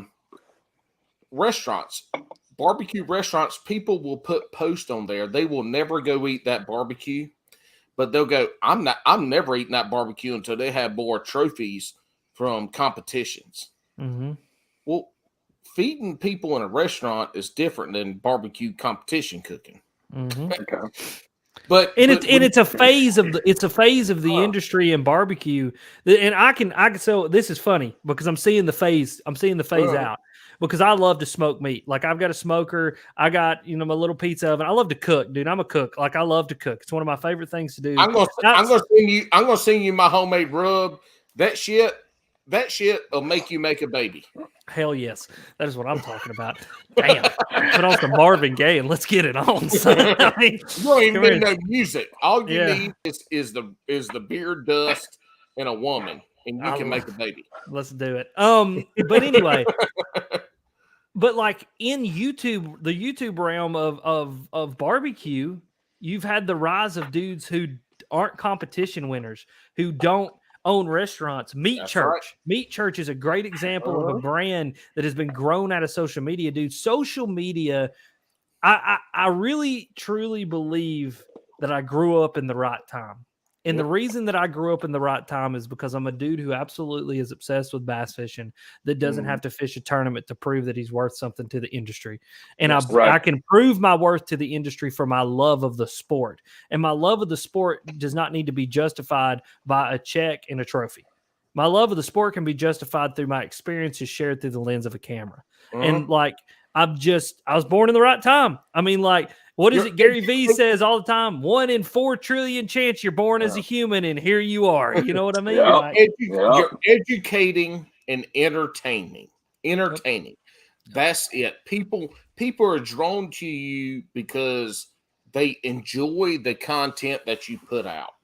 They are drawn to you because they feel like they are bettering themselves. Fishing, if it was cooking barbecue, if it was writing papers for history class, if you're educating, if you're entertaining, people are drawn to you because they have an emotional connection to you now.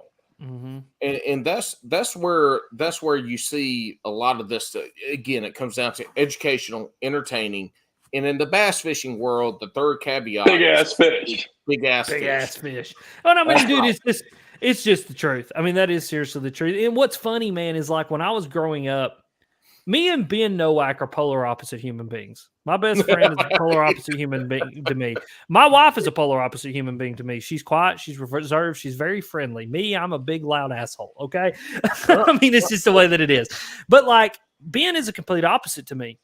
Ben will tell you that when he was growing up in the fishing world, that he wanted to be Mike Iaconelli. Like, he wanted to go pro. He wanted to be the dude who held up the trophy over his head.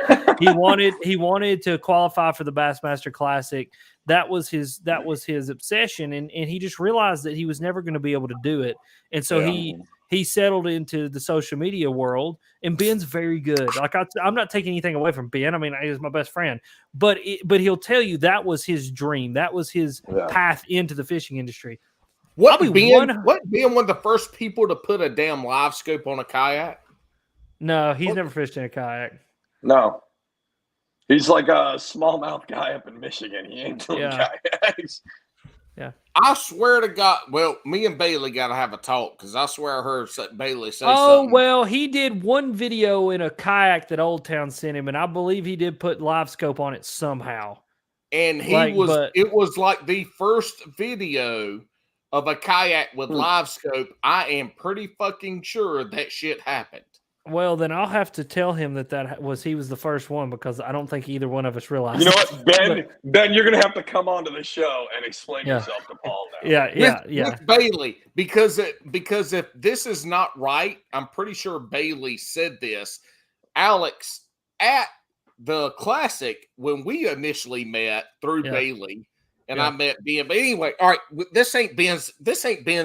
You're the guest here, not Ben. What is So, but anyway, what I was getting at is, like, Ben looked at professional anglers as idols to strive towards. You know, the people he looked at those guys as the men that by all metrics are the ones you measure yourselves against to say whether you're good or not. I'll be 100% honest with you guys. I don't invest in any singular professional angler. I don't. No. I got some guys that I truly are. Edwin Evers is my friend. I love that man. I hope that he does well, and I view him as a true. I don't even know what the word is. Just a person to look at. Like, if you want to know what good looks like, it's Edwin Evers, especially in the realm of tournament bass fishing. I mean, he is just a good angler. Bradley Hallman, another great example of just a good human working his ass off to live the pro fishing life. No. As I grew up, there was not a single angler that I looked at and thought, that's what I want to be like. That's what I want to do. The only person that really ever caught my interest and still catches my interest to this day and is truly a person that I look up to is Mark Zona. Zona's Awesome Fishing Show. And then there was that. What was the other show, Alex? You'll probably know it. It was the guy was from Jersey. And he had Mike Iaconelli. No, it wasn't Iaconelli. No. I don't fuck with Iaconelli. It was you know what? Fuck Alec. I love Ike. I'm gonna hug Ike one day. Fishing. Anyway, this guy was from Jersey too, and he was very loud. He's very flamboyant, but he wasn't a tournament angler. He just fished, and like it was one of those things that I looked at him, and I'll get the name. My dad would know it. Like my dad, as soon as I asked, my dad would know it. But like those are the guys that I enjoyed watching. Yeah. Like and that's what when I started. To go back to kind of what I said at the beginning, when I started to form a YouTube channel, is I thought I want to take this like thing that Mark Zona's got going on, but push it even a little bit more counterculture to flat bills and, you know, like make these sponsors want me, like not go to these sponsors, you know, freaking freestyle motocross out in the desert. And Fox and Yamaha and KTM finally had to go, shit. These dudes are doing something so massively cool right now. We have to get involved with them. And I think the big thing is what you're saying is like you're going from where we went from tournament fishermen. We want to see what your accolades are, right? Yeah. Went to a whole nother culture of like as people grew up. Like I grew up, I was a skateboarder as a kid, right? Yeah. So I like the fishing videos that have that tinge of a skate video. Like I want to see you go on this trip. I want to see you go on this tour. Yeah, and that could be your 12-minute video of you on your fishing trip, right? But the best thing about those old school skate videos wasn't just the skating; it was the behind the scenes shit. It was the two dudes bullshitting about you suck at fishing, and then he's like stick one, you know what I mean? Like stuff like that real candid human stuff, and you can do that now. You don't have to be that tournament guy. You can have that. I mean, I think you're the first one I've said it a lot, or the first one that I've heard say it a lot. You keep saying culture. I think that's the perfect way to put this, because it went from, it's just like a bunch of old dudes, and no disrespect to those old dudes who just sit and run their John boat tournaments every weekend for 6 months a year, and then they hang it up, right? These are now a new breed of fishermen coming in, that it's like culture coming in. It's people are younger, they're hipper on it, but I don't need to see you catch a trophy. I mean, Paul said it right. Like, you got to either catch a big fish or be entertaining. So I don't need to see you catch a bunch of 7s and 8s and 9s, right? Yeah. But if you're entertaining and you're having a good time, I can connect with that as a viewer. Well, and it goes, if you're catching a bunch of 7, 8s, and 9s, I'm gonna watch every fucking second of that video. But to further your point, if you Alex, catch a bunch of 1s, and you're not entertaining, but you said 7, 8s, and 9s. I got you. But if you catch a bunch of 1 pound Wheeler, whatever that guy's name is, I'm not going to watch it because he's not entertaining.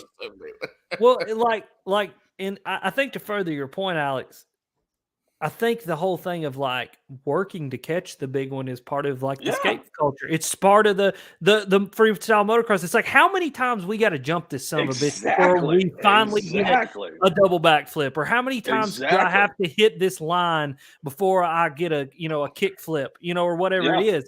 And it's like, dude, that was me too. I love the Bam Margera era and Tony Hawk era and freaking Rob Dyrdek era. Before Rob Dyrdek was Rob Dyrdek, like when he was still that little skinny kid that was creating skate videos, man, dude, I was in that. Robin Big, baby. Dude, Robin Big. And like that's before that. before that. I mean, like, dude, like way back, like when he was a skinny kid that nobody knew what his name was. Dude, I was so deep into that because that is what I found was cool. And I think the reason I found it was cool because it aligned with the type of music that I liked. It aligned with the type of culture that I wanted to be in. And bass fishing just didn't align with that. Like bass fishing didn't mesh up because it was just a bunch of old guys who didn't get it. And there was a bunch of old guys who just, at the end of the day, a great example of this is one thing that I was told about getting kicked out of that club that I got kicked out of. And it's a bunch of older gentlemen is they didn't like me and my buddy fist bumping after we released our fish. We went down to the water side. Go fuck yourself. but dude, that's it. That's real life. Is this really happening absolutely, right now? That's absolutely real life. But dude, if you look at it, man, that's what bass fishing culture was. But bass fishing culture is changing, man. And like swim bait culture, I think is the closest thing that we've ever got to this true counterculture where it's like the skating side of things. And for me, I want to go ahead and I like swim baits too, but let's go ahead and reach that on into the normal guys who don't just toss swim baits all the time. And like, dude, it is culture, man. And I love to see the shift. Like I love to see the shift of dudes who I'm the guy who pulls up to the damn boat ramp blaring punk rock music or blaring grunge with my flat bill halfway on my damn head with a hoodie on, like a Metallica hoodie on that's got some skull getting crushed in, and my damn skating shoes or whatever else I got on. I'm totally counter, dude. Skechers, got your high top Skechers on. Yeah, I mean, seriously, like I'm that guy. I am. And it's just, I may be a country boy and I may be from Tennessee, but like, dude, it's just, that's the culture that I identified with when I was a kid. And that's the culture I want in bass fishing is a bunch of dudes that truly enjoy the sport for the love of the sport and just truly enjoy the experience true happiness out there on the water with a bunch of your buddies or your dad or whoever it is. And like my dad is the person I experience the most joy with out on the water.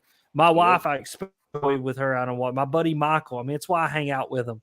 And like, dude, that was where I click with so many. It's where I clicked with Edwin.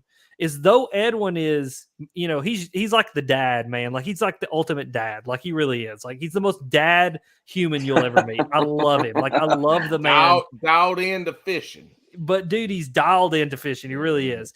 And like, but the common ground of where we met was that we both love fishing. Yeah. And he got to experience my culture. I got to experience his culture, and the intermingling of both cultures, I think, is what brings bass fishing together. And it turns a kaleidoscope into the beautiful kaleidoscope of all the different colors that we see. And I know that is that is like the dippy bullshit someone's probably ever heard, but it's the perfect example of truly what it is. When you start to turn that kaleidoscope and everything starts to blend and it starts to make this beautiful big thing, man, that is where, if we can mesh that and conservation together, that's when the bass fishing industry changes for the better tenfold. And so this is the point. The point you're making is where I get into this podcast, right? So when Alex was gone, we went from having our podcast, to there was structure. I had the ADHD. My son was tested ADHD full-fledged. The stuff he does is exactly what I did at his age. I have these memories. And when it comes to fishing, like, I could sit here and this happens. We'll get off this podcast tonight and I might send a damn hook set hoodlum call out. Oh, you definitely are. No lie, 2 or 3 in the morning, and there's 1 or 2 people that might pick up. But I get immersed into talking fishing. There's not a lot of people that get into that. And to me, I could stay up, my eyes closed, still talking coherently. Like that is the jabberhammer, bro. The jabberhammer. The jabberhammer. But that's the part that gets. I could talk about this shit all day long, regardless. And it's not me saying how good I am. I'm usually asking questions or saying, "Hey, I'm doing this." And I'm wanting them to say, that's the dumbest shit I've fucking ever heard of. I'm like, well, I ain't doing that shit no more. So but it's the beautiful essence of not being married to your ideas. I've had this conversation with so many people. It's the beautiful essence of not being married to your ideas. Right. And I think in fishing, what we have that divides us is people who are married to their ideas of what is the correct or proper way to do something. Absolutes. They speak in absolutes. And they speak in absolutes, and they're married to their ideas. Because in a marriage, Alex, I don't know if you're married. Paul, obviously you're married. We're all married men. We know this. All married men. In a marriage, it is a lifelong commitment, and it's a commitment in a way that no matter what, you are to uphold the values and the ideas of the marriage, to uphold the love that you have for each other, and to really work towards defending that love in any way that it needs to be defended to make sure that love lasts forever. Because marriage is work. I don't care what anybody says. Me and Bethany, the hardest fucking job I ever had, and I grew up on a peach farm. and me and Bethany work at our marriage all the time. And not to make it makes it sound like, for people who aren't married, they're not going to understand that statement because it makes it sound miserable. We get it. It is. I love it. I love the process. But when you're married, you do whatever it takes to defend that marriage. When you're married to an idea, you do whatever it takes to defend that idea. Lie, cut down, make up. Alex, are you fishing a tournament right now? Because it says you're fishing a tournament at this lake, but you said you were just going fishing. Are you fishing a tournament? No, honey. I'm just out here with some friends hanging out. Yeah, but it's seriously, it's being married to an idea, and being married to an idea it's to the detriment of every single part of society nowadays. And that's one thing that I try not to do. And as a teacher and as an educator, being a lifelong learner is my job. Has to be. Being and instilling lifelong learning into my kids is one part of my job. And so to be a lifelong learner, you cannot be married to one idea or another at all. And when I say you watch any of my content, watch any of my videos, I will never, ever, and I may have once or twice, and it's just about something that is like a factual piece of information. I will never say to you, this is the way that you catch bass. I will say, in my experience, this has been the best thing for me. because at the end of the day, fishing is anecdotal. Fishing experiences and a sum of your fishing experiences make up your anecdotal opinion and your anecdotal information that you know about bass fishing. And so when a bass fisherman or a fisherman in general gets married to the idea of what something is, all they're doing is they're failing themselves as an angler, and they're failing themselves as a lifelong learner to better themselves at the end of the day as a fisherman. I got 2 points on that. One, you're completely right. One of the reasons I got into specifically bass fishing is because I knew nothing about it. And I was at a point in my career in the military where I was pretty solid. I knew what was going on. I knew what was expected, what I needed to do. I wanted a new adventure. And that's kind of why I love bass fishing, because it humbles me, because every time I think I have it figured out, it fucking changes every time. You know what I mean? And then the second point is you are a liar, because I've watched multiple videos where you said, yep, that's a bass, and then I watched you pull up a drum.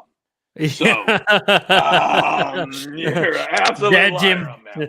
There's a big old bass at the drum. Giant. Hey, every kayaker that hooks a fish, giant. Oh my gosh, a giant. They go like, well, this felt bigger than it was. Yeah.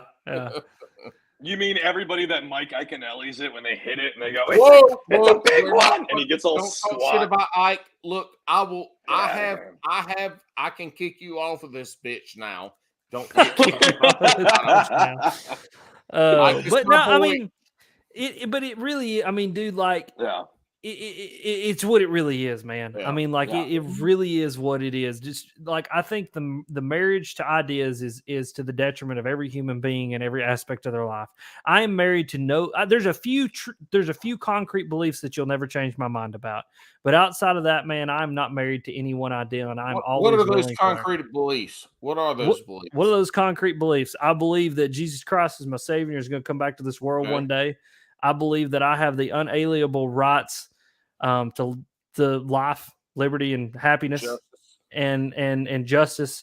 And outside of that, I mean, I'm open for debate on a lot of different things. I mean, I think I have the right to defend myself. I have the right to the pursuit of happiness and to life and to liberty, and it's unalienable rights, endowed on me by my Creator. And outside of that, man, I'm willing to talk to anybody about anything. I really am. Like, and it's that open mindset, not just in fishing, but in life. It's that open mindset that takes folks that have completely different mindsets or beliefs and thoughts about something, that they can come together and drink a liquid death, or drink a beer, or drink a White Claw Surge, or spill a beer all in their crotchal region. That's what I just said. I literally tried to quietly pop a beer, and I spilled it on my crotch. Well, thank God you didn't try to shotgun it, because it had taken you 10 minutes to get it down. That's fine. Paul, am I ever going to live this down? Am I ever going to, I don't. You have brought me on this show.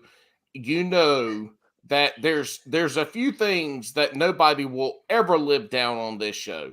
One is you shotgunning a beer for 8 minutes. Bailey even had to bring that up with my wife. Bailey saying spinach is a sandwich protein. Delirious. And I don't even know what else after that. But anyway. So you weren't on the show yet. Delirious also said that cheese was a protein. Cheese has protein. It is not a protein. Right, correct. Listen, it is only a protein if it at one point it bled. If it bled at one point, then it is a protein. Well, other than that, no. If that bitch breathed air, if it did not suck air in through a nostril and pass it out through a mouth, what about fish? Tofu? What about fish? Fish breathe in through a mouth through a set of gills that then process the oxygen. Does that count as a protein? That bitch has oxygen. So we'll call. Look, we ain't talking about semantics. This is Bass and Brews. Like, there's nothing literal here. There's a wide, broad umbrella that covers the shit that we say, and we have the final say in what that umbrella covers. I love it. But yeah, I mean, man, I think at the root of everything, to kind of go back to just the original discussion, that's what I hang my hat on everything that I've done up to this point. It's very complex. And that's why I love to have these conversations with you guys and love to have conversations with people, because when the original question or the original thing you said, Alex, tell everybody about yourself. Yeah. Well, this is it. It's not a 2-minute, elevator speech. I can't do that. The complexities of what I am and what I believe and what I love and what I do does not boil down to a 2-minute elevator speech. Now I can say, I love fishing, but I love fishing as a broad brush that can have a lot of things underneath it. And I think that's just it, man. Is like, I think I want people to invest into who I am and really kind of invest into the culture that I'm trying to build. And that's a culture of people who love the outdoors, who love conservation, who love the process of learning and are never willing to stop learning, and just want to enjoy and experience happiness. Alex Rudd. It's just it. Alex Rudd. What you said is complex, right? Mm-hmm. But the gift that you have, and the reason why people are drawn to you, is you take that complexity and you've been able to bottle it up and put it into a product that is not complex and is something that everybody of all walks of life can come and watch and enjoy and be a part of. Mm-hmm. That's you've taken that complexity and you've made it enjoyable. You made it an emotional connection for people to want to watch and be a part of. And so all this complexity that you talk about is your perception. Mm-hmm. But the gift that you have is being able to take that and to put it into something that's consumable. Yeah. For folks, I think it's more than that. I think it's more than that, Paul. I think he's been able to push to where you've done it. Like, so I've watched you, like, full disclosure, for years now, right? Mm-hmm. I've watched as you, but I've watched. Right. It's almost like watching, like your favorite HBO show, right? You've watched you as a character, which is actually just you, right? Mm-hmm. But you've done a great job of like layering it out over the time. So by the end of it, it's a story. I mean, literally, like, we just texted earlier today, and I was like, "Oh shit, this guy's cool as fuck. Let's just keep bullshitting, right?" And we just got done. We're at like almost 2 hours. I'm one of your biggest fans, and I feel like I'm just like Paul says about the show. Like, we're just sitting around bullshitting. You've done a good job, even with your videos, though, of like spreading it out. So it's not like all at once and like, here's what I am. And there's a lot to explain about a person, right? Like everybody's complex. There's a lot to explain. It's you don't preach it, but what you do is you show it. Yeah, you have a storyline. It's like I don't know if you think about it like that, but you're when you're out on the water, obviously when you do like your product things, that's different. That's a nature of the beast, right? Yeah. But when you're out on the water, you can see like you can see your progression as a fisherman, but you can just see more of you as every episode goes on, and it's really awesome. Yeah, I appreciate that so much. I mean, that's all I want. I mean, that's literally like, I didn't know what I wanted from this when I started, but it developed over time. And one of the things that I definitely want is that I want people to just enjoy it and to be able to consume it and be able to just identify in some aspects with something that I've got going on. And I want people, one thing that definitely changed my perception on the world as a whole and people was when my dad got diagnosed with cancer. Yeah. And I faced the morality of our existence in a way that I've never faced it before. I mean, we all know we're going to die. But when an oncologist looks at your dad and says, "Mr. Rudd, if this treatment doesn't work, you're not going to be here in 3 months." And it puts a timestamp on the date of death. That's when you go, wow, like, what have I done up to this point in my life that has any meaning? What have I done up to this point in my life that's truly brought me happiness and truly brought me joy? Mm-hmm. And you go, damn, like, how many people have I walked by and not understood the place that they're in life? And last year and this past year, I have done my absolute best to project empathy and understanding and love and happiness to people. And my hope was in creating the content that I've created and the content that I plan on creating in the future. And this was part of the break that I took, was really understanding the content I want to create in the future, that I did, Alex, exactly what you just said that I did. And to hear that from you brings me happiness. Yeah, man. It brings me joy, because that's justifying everything that I've done to make sure that I am just bringing a little bit of something that a person needs in a video. Mm-hmm. And that's it. I mean, even if it's a 12-minute escape from the reality that they live in, if it's 12 minutes away from them sitting in a chemotherapy chair, if it's 12 minutes away from abusive parents, if it's 12 minutes away from their 9-to-5 job that they hate, but they have to do it because their kids need food, even if it's just 12 minutes while they're taking a poop. I mean, dude, if I can take that 12 minutes and at work. At work, that's right. If you poop for 5 minutes every day, you can like take a whole day away from your boss. But anyway, that's just it, man. It's like, and that's what I want to do with the rest of my life, is just do that for people. You know what I mean? Like, man, this past year just did that for me. It made me understand, like, dude, everybody has a story, whether they're from the freaking, LA and the hills and they've been millionaires and their parents were millionaires, to the guy living on the street. Everybody has a story that they're living out, an existence that they're participating in, a human experience that they're participating in. Yeah. And you've got to understand that about people. And I mean, like, I know this got really deep really quick, but I mean, that's the complexity of I love it, man. We talked about in the green room, in the green room, right? You were like, me and you were just chit-chatting because Paul was late. Yeah. You had to go talk to Coach, right? Yeah. But we were talking about how, just the podcasting thing, it's awesome. It's the telling of stories. Yeah. It's like, this is what we want, because this is what we want to hear. I mean, the whole reason I started this show is I wanted to hear from Paul. Brought more of the tournament fishing side into it. Mm-hmm. But my intent was the content creators. I wanted to hear more about the content creators, because one, it takes a special person to kind of do all of this, right? To do the whole social media, podcast, YouTube video, the TikToks, as Paul likes to say, to do all of that, right? Yeah. It takes somebody special. And then it takes somebody special to do it and not be a douchebag about it.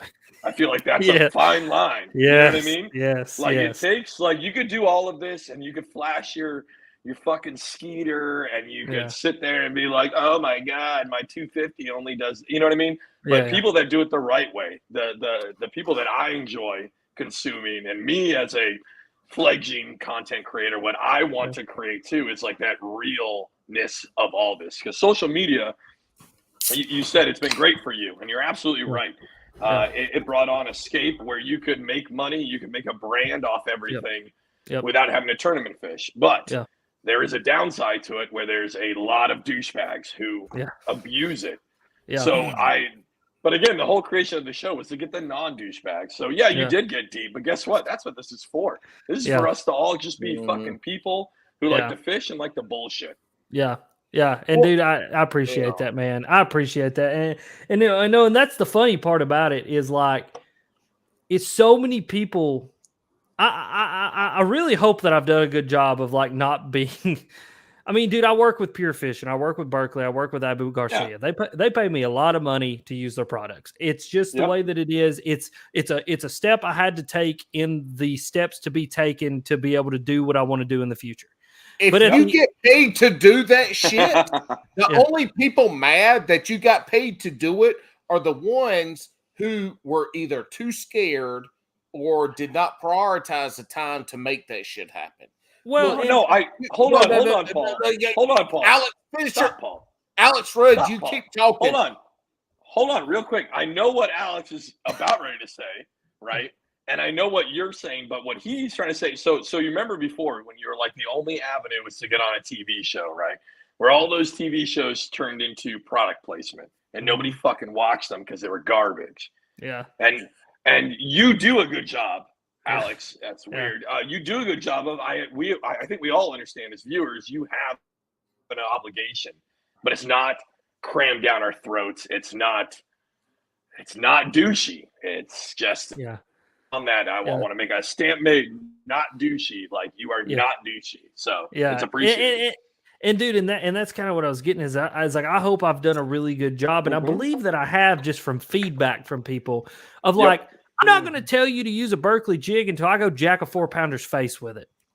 I'm not going to tell you to use an Abu Garcia rod until I've winched one out of a millful patch with it. You know what I mean? And like that's what I hope I've done. And I'll tell you another thing that that's really kind of opened my eyes to people like don't even get it, is it like comments and things that people say to me like, I've done such a good job, and this sounds very pretentious and like patty on the back, but I don't mean it like this.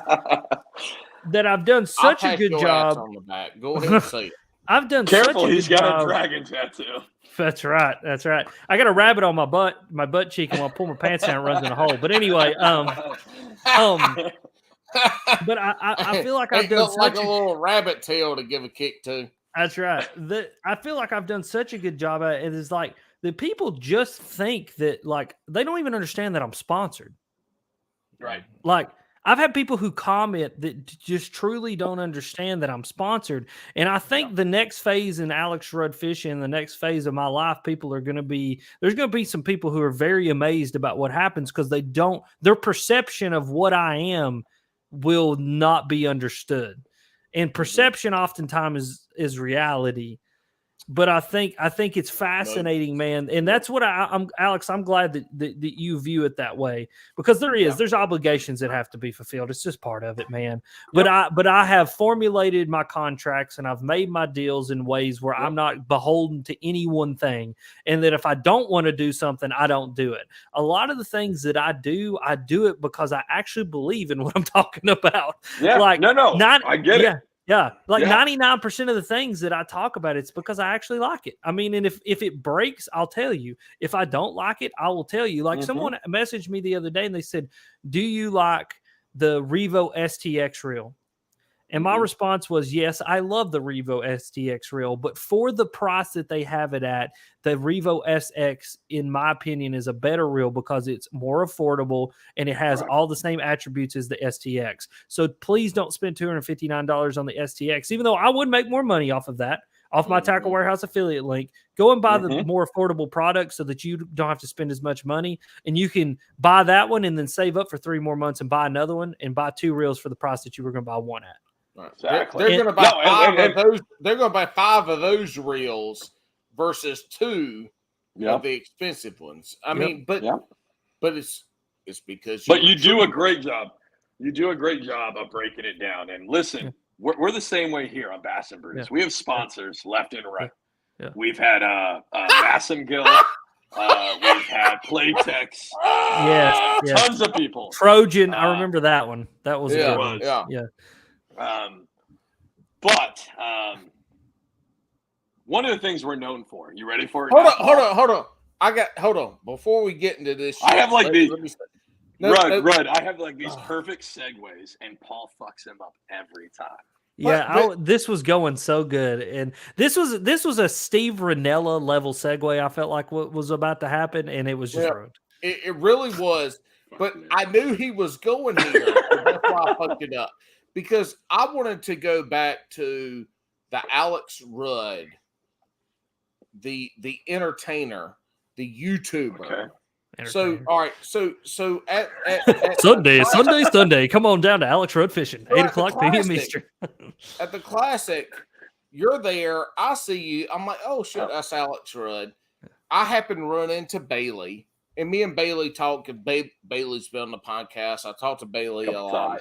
Yeah, And props to Bailey. He came up and he not only was he a guest, but he co-hosted too. We appreciate that. yeah, Bailey's yeah. awesome. I love him. So we come up. He's like, "Do you know Alex?" I'm like, "No, I don't." He's like, "Do you want to meet him?" I'm like, "Yeah, I'll meet him." Well, you were working the crowd at the, you were talking to people, but see, that was the thing is you talked to every single person there. Just there was no, okay, I gotta go. You talked to them. You talked to me, and then some other people came up after you talked to me. You talked to my son. Mm-hmm. Some other people came up, and no then look Carter. Can't look Carter. And then as I was leaving, you were talking to two guys that fish in our local club, the Stevenses, Dwight and Zach. You were talking to them, but I mean there's an approachability to you from that YouTube whatever you want to call it, side, that approachability that you bring when you talk to people, you make people feel like they're the most important thing at that moment in time when you're talking to them. That means a lot. Yeah. That draws people in. And I saw that. And so for you to be able to do that with the amount of people that you talked to at like the Classic when you were there, that's pretty special, man. And so, to have that says a lot about the character and what you want to do and what you're doing with your channel and who you are. I really appreciate that. Like I appreciate that more than you know, because I mean that person is the most important person to me at that moment. I mean that person. But you got down on your damn knee and talked to my son for like 5 minutes. Who had a Abu Garcia bucket with some shit in it. He had no idea what to do. You talked to him for like 10 minutes. And this is a kid that was overwhelmed, had no idea what was going on. Yeah. You talked to him for about 10 minutes because I was talking to Bailey the whole time. Yeah. But those are the things, and like those are the things that make people say, you know what? Alex's video might suck this week, but I'm gonna watch this shit. I'm gonna give it a thumbs up. I mean, that's the kind of stuff that happens, though. I mean, it's that approachability. It's the personal connection you make with those folks. I mean, we have learned though that that's not enough for Paul to watch your videos. You need reaction videos to music videos and big ass fish. And big ass fish. Yeah. Look, you fall out your kayak. I'm going to watch you fall out. I'm going to fast forward it. I'm going to give it a thumbs up, and then I'm going to go on to the next one. I love it. If you have titties, reaction videos. He changed it now. Fish, I'm gonna watch the whole damn video. Paul is what's wrong with the entire fishing industry right now. Exactly. If you got titties, if you got big ass fish. Well, I mean, look, here's the thing. If you got boobs in your video, I'm watching all of it. Because the boobs are going to be at the end. So I have to watch all of it to get to the boobs. I love it. All right. I love it. All right, Paul. On that note, Paul. All right. On that note, I do want to say I do appreciate that, Paul. I really do. That is, I truly do appreciate that, because that person I am talking to in that moment is seriously the most important person to me. And the reason the most important person to me is because they've taken time out of their day and out of what they're doing to want to have a conversation with me. And still, I will always say that I'm just a dude who loves fishing. I'm a nobody, and I may be a somebody to somebody, but I'm just a dude. And so if anybody takes time to talk to me, that is the most important person in the room. And I want to make them feel that way, because I think that's one thing the world lacks, is just people who look at people in the eye and really have a conversation with them. Like I'm the guy who will move every action out of my way to make sure the person that I'm talking to feels as though that I'm listening and holding on to the words that they're saying and really actually in a conversation with them. Because I've been treated in a way by people that makes them feel like they don't give a shit about what I have to say or what I have going on. And that is not fair to people to be treated like that. And so like, I want to make sure that I'm like in there with them. You know what I mean? I want to be in there with them. I love it. And you're like 9 foot 7.5 inches tall, 110 pounds soaking wet. Yeah, 125 pounds. And you kneel down and you talk to my son about, hey, what are you going to go? You talk to him for a good 10 minutes. Do you know how many other people talk to my wild ass little son for 10 minutes? None. So, I mean, you have a line of people waiting to talk to you, but that's not your priority. Your priority is the person you're talking to right then and there. And this comes from somebody who loves to talk to people. It's hard to be able to differentiate that and do what you do. So, you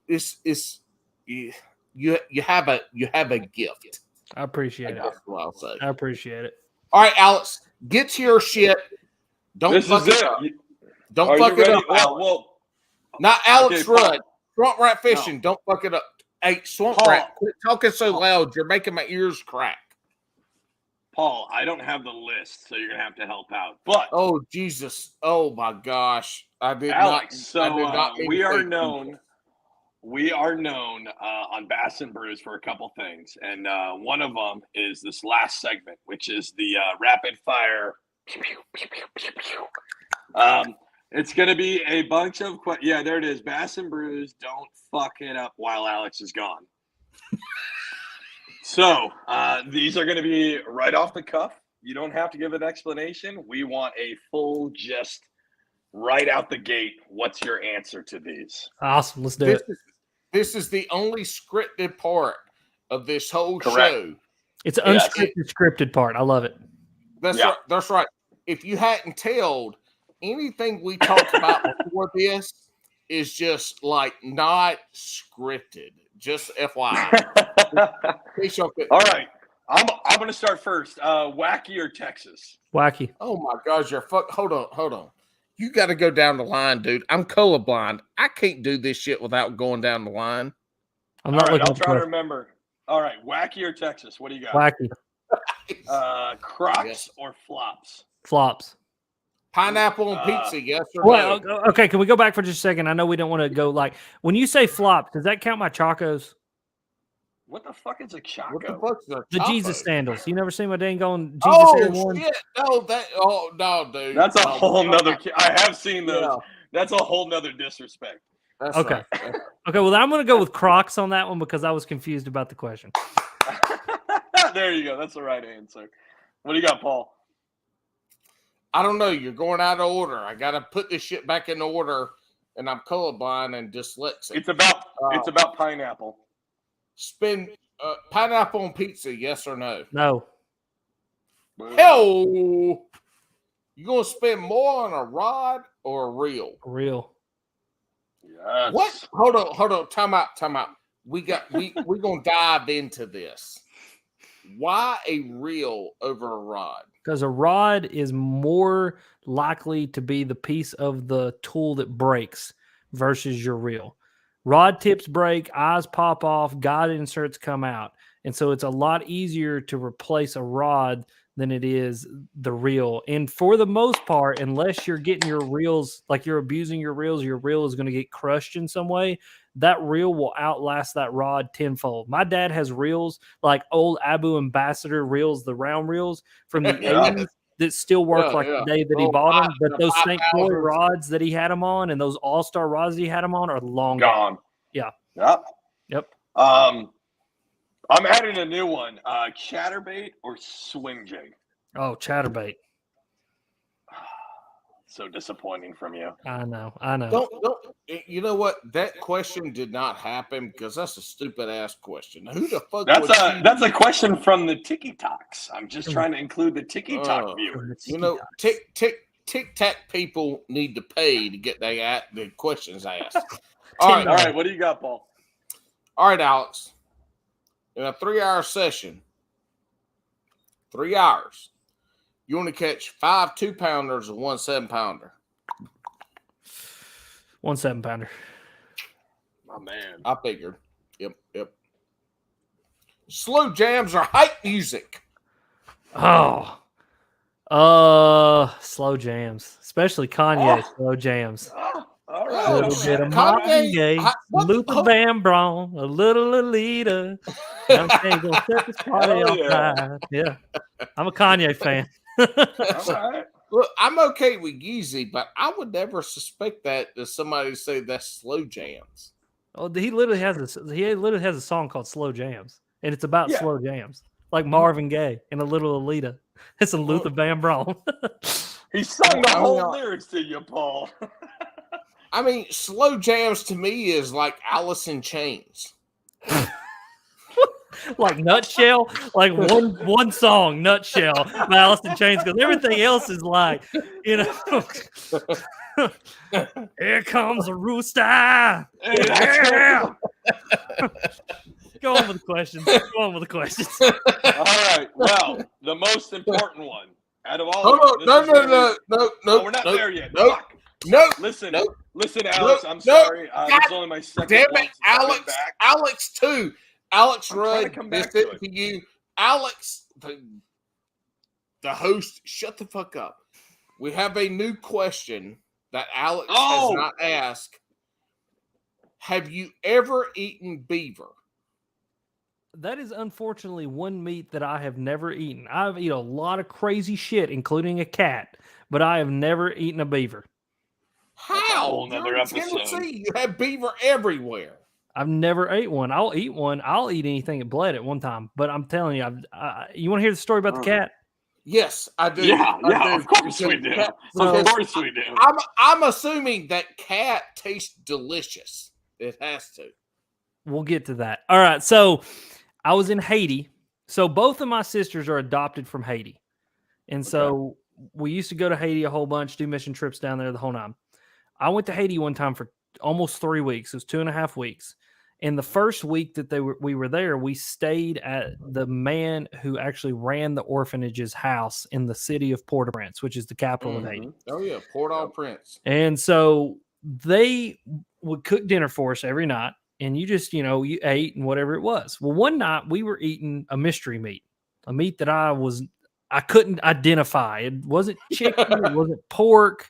It wasn't beef, like it wasn't fish, obviously. Did y'all eat a lot of fish, though, in general? Did y'all eat a lot of fish? Not in Port-au-Prince. In Jacmel, which is in the southern part of the country, there's a lot more of like a fishing culture there and like eating fish. Whereas in Port-au-Prince, man, it's just whatever you get your hands on. I mean, that place is the door hinges to hell. Like it is awful there. Which we're getting at to the story of eating cat. Yeah. And so one night we're eating this mystery meat, and I say to Rico, is his name? I say, Rico, what is this? It's like, I thought it was rabbit, maybe. He goes, the little animal. I was like, no, dude, there's a lot of little animals. I don't know what little animal you're talking about. And he's like, the little shat. And I was like, I know that French word. That French word's cat. I said, you talking about a cat? Meow, meow. He goes, yeah, a cat. I was like, holy cow. I'm eating a cat. It's like dark meat chicken. I'd be down with it. And dude, I ate a golden eagle one time too. A golden Caribbean eagle. I ate one of those in Haiti. We ate a goat. Man, yeah. We ate, goat was like the big goat was like, Look, let me tell you something. White people will talk so much shit about eating a fucking goat. A barbecue fucking goat will make you swear off eating barbecue pork the rest of your fucking life. Yeah, dude, they would deep fry. I don't know anybody shits on eating. They would fry Mexican, that goat, dude. A whole goat. Yeah, a whole goat. Mexican goat is delicious. You have goat tacos in Mexico.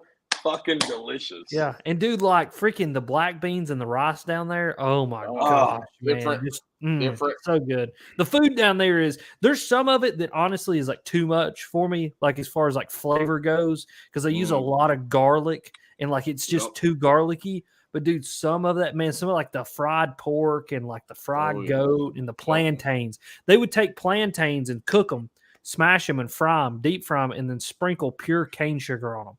Y'all, I'd fight somebody out in a parking lot for one. It's so good. I'd fight a crackhead over a needle for some damn fried plantains. But they're also frying them. But they're also frying them in animal fat, I'm guessing. Oh yeah, I mean, using the whole animal. No vegetable oil. There's no. It's animal fat. Yeah, so actually, they actually cooked one night. They cooked a chicken in the caul fat, and so the caul fat is like the lining of the stomach that holds all the contents of the stomach. And you got to imagine it's like a spider web of fat, and they actually cooked chicken inside the caul fat of a goat, and then unwrapped it. And we ate that. It was delicious. Oh, my God. I want that.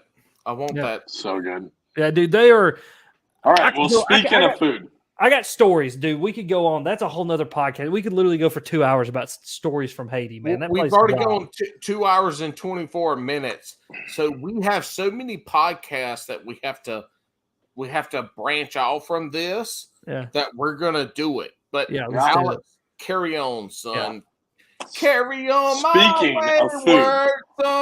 Word, son. Whoa, carry on my. All right. I don't know the song, but anyway. This is, mine. He's lost his mind. I'm gonna let it shine. This little light of mine. There we go. All right. So, speaking of, hold on, he's gonna get real mad. I gotta put him back in. Oh, he put look, bitch. There he is. I can bring myself back in. Anyway, all right, go ahead. All right. So this is I felt like when I first started the show, I wanted to do this rapid fire, and everybody asked a lot of the same questions. So I was trying to come up with some different ones. Shotgun. Sure, shotgun. So this is as fishermen, we like to eat sandwiches when we're angler. God, you're killing me tonight. No, English fishermen. Anglers. Anyways, we like to eat sandwiches. What are your top 3 sandwich proteins? Sandwiches. Top 3 sandwich proteins. Turkey, ham, and capicola. Love it. No solid. No spinach, no cheese. No cheese. All right, Alex, it's been great having you on, man. We got to do this again. Absolutely. But we want to thank you for coming on. I know we're just a lowly podcast to your YouTube conglomerate, but we really and podcasts with Ben. He's killing because they got a badass podcast. They absolutely do. Appreciate it. Well, here's the deal. Both y'all are coming on my podcast, and we're going to do the same thing. We're just going to do it live on YouTube in front of, like 200 of my closest friends, and it's going to be fantastic. Hell yeah. You got it, son. Whenever you want, man. Yeah, awesome. All right, we're going to shout out Alex. What? Alex Root. Yeah, we're not professional. Alex, hang out for a minute. I got to play this stupid song because he doesn't like it when I just said it.